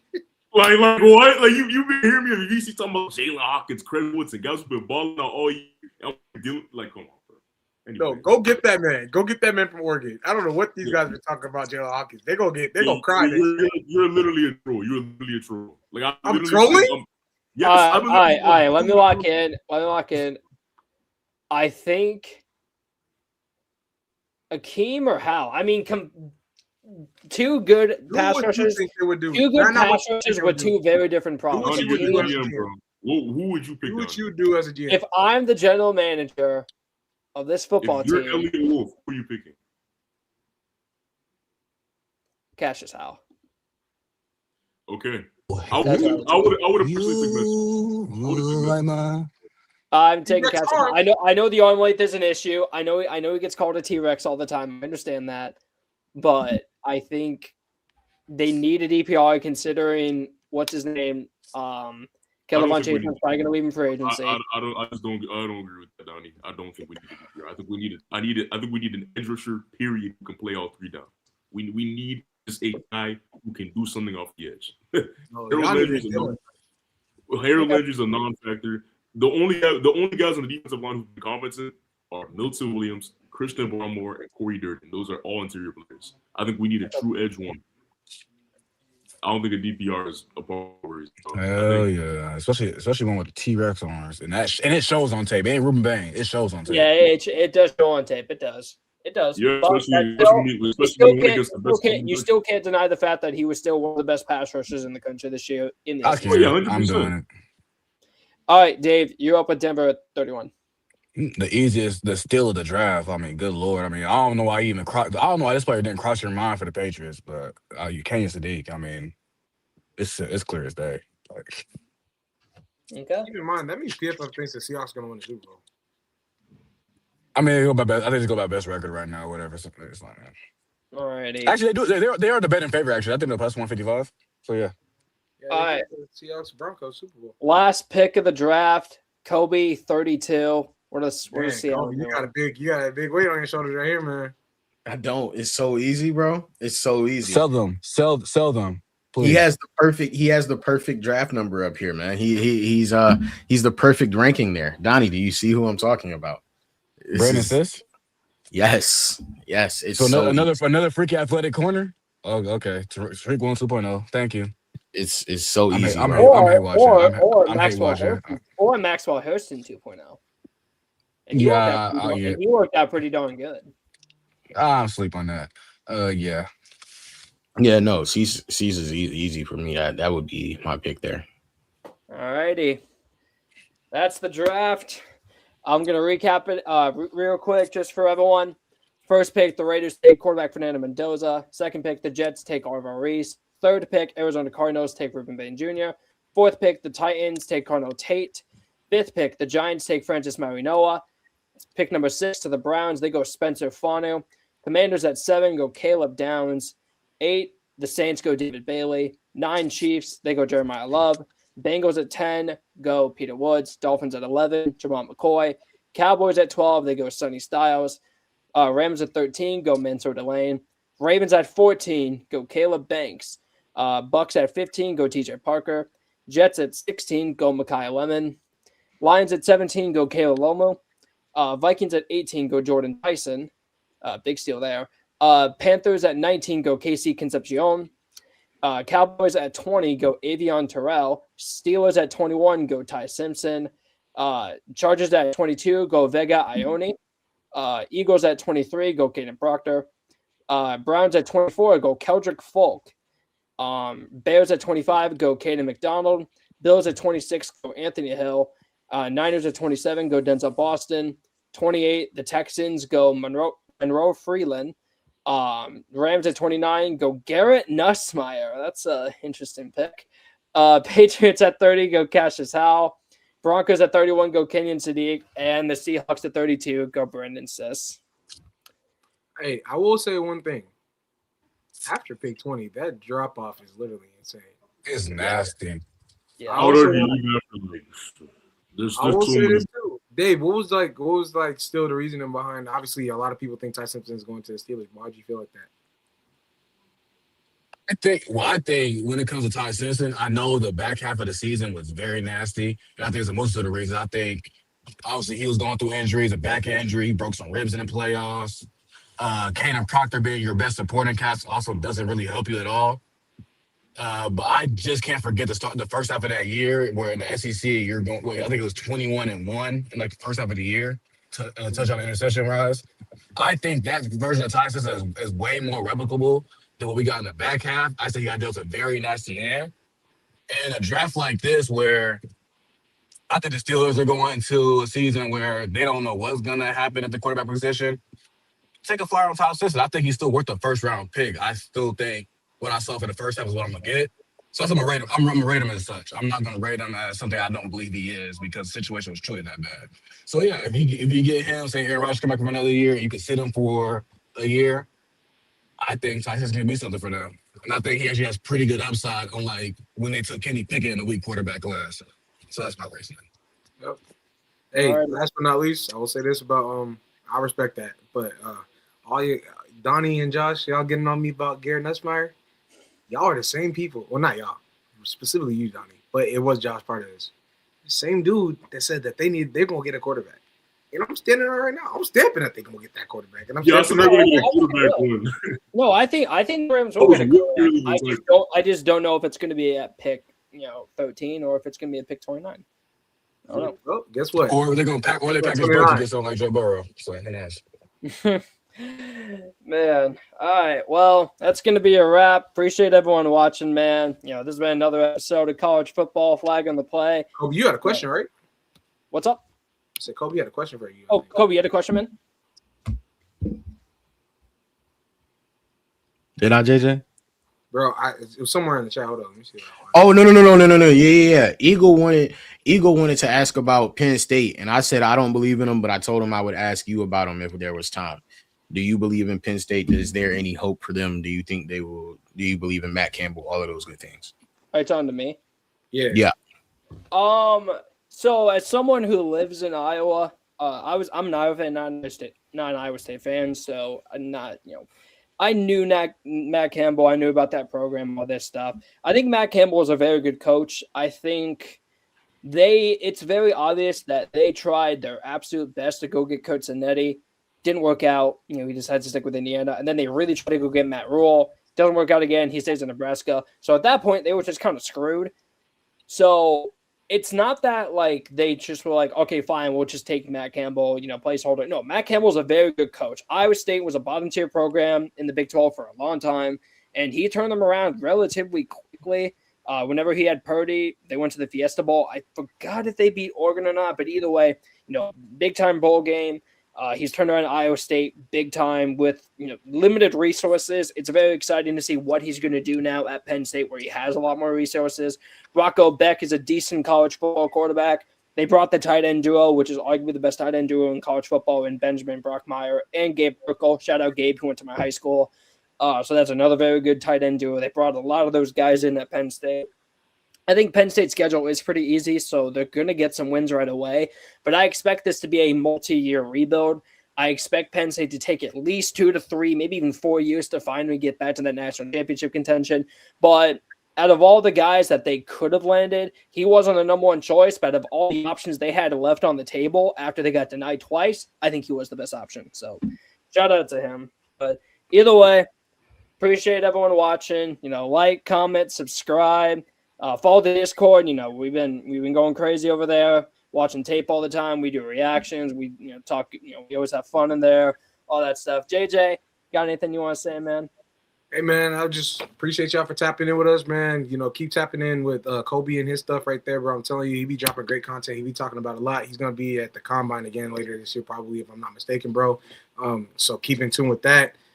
Just keep tapping in with us. Keep sharing this. Keep tapping with the live, bro. We just appreciate y'all for being here. So God bless y'all, bro. So for sure. 100%. All right, we'll catch y'all, boys. Y'all have a good night, man. And since JJ is here, we do have to follow tradition. We'll play that out, y'all.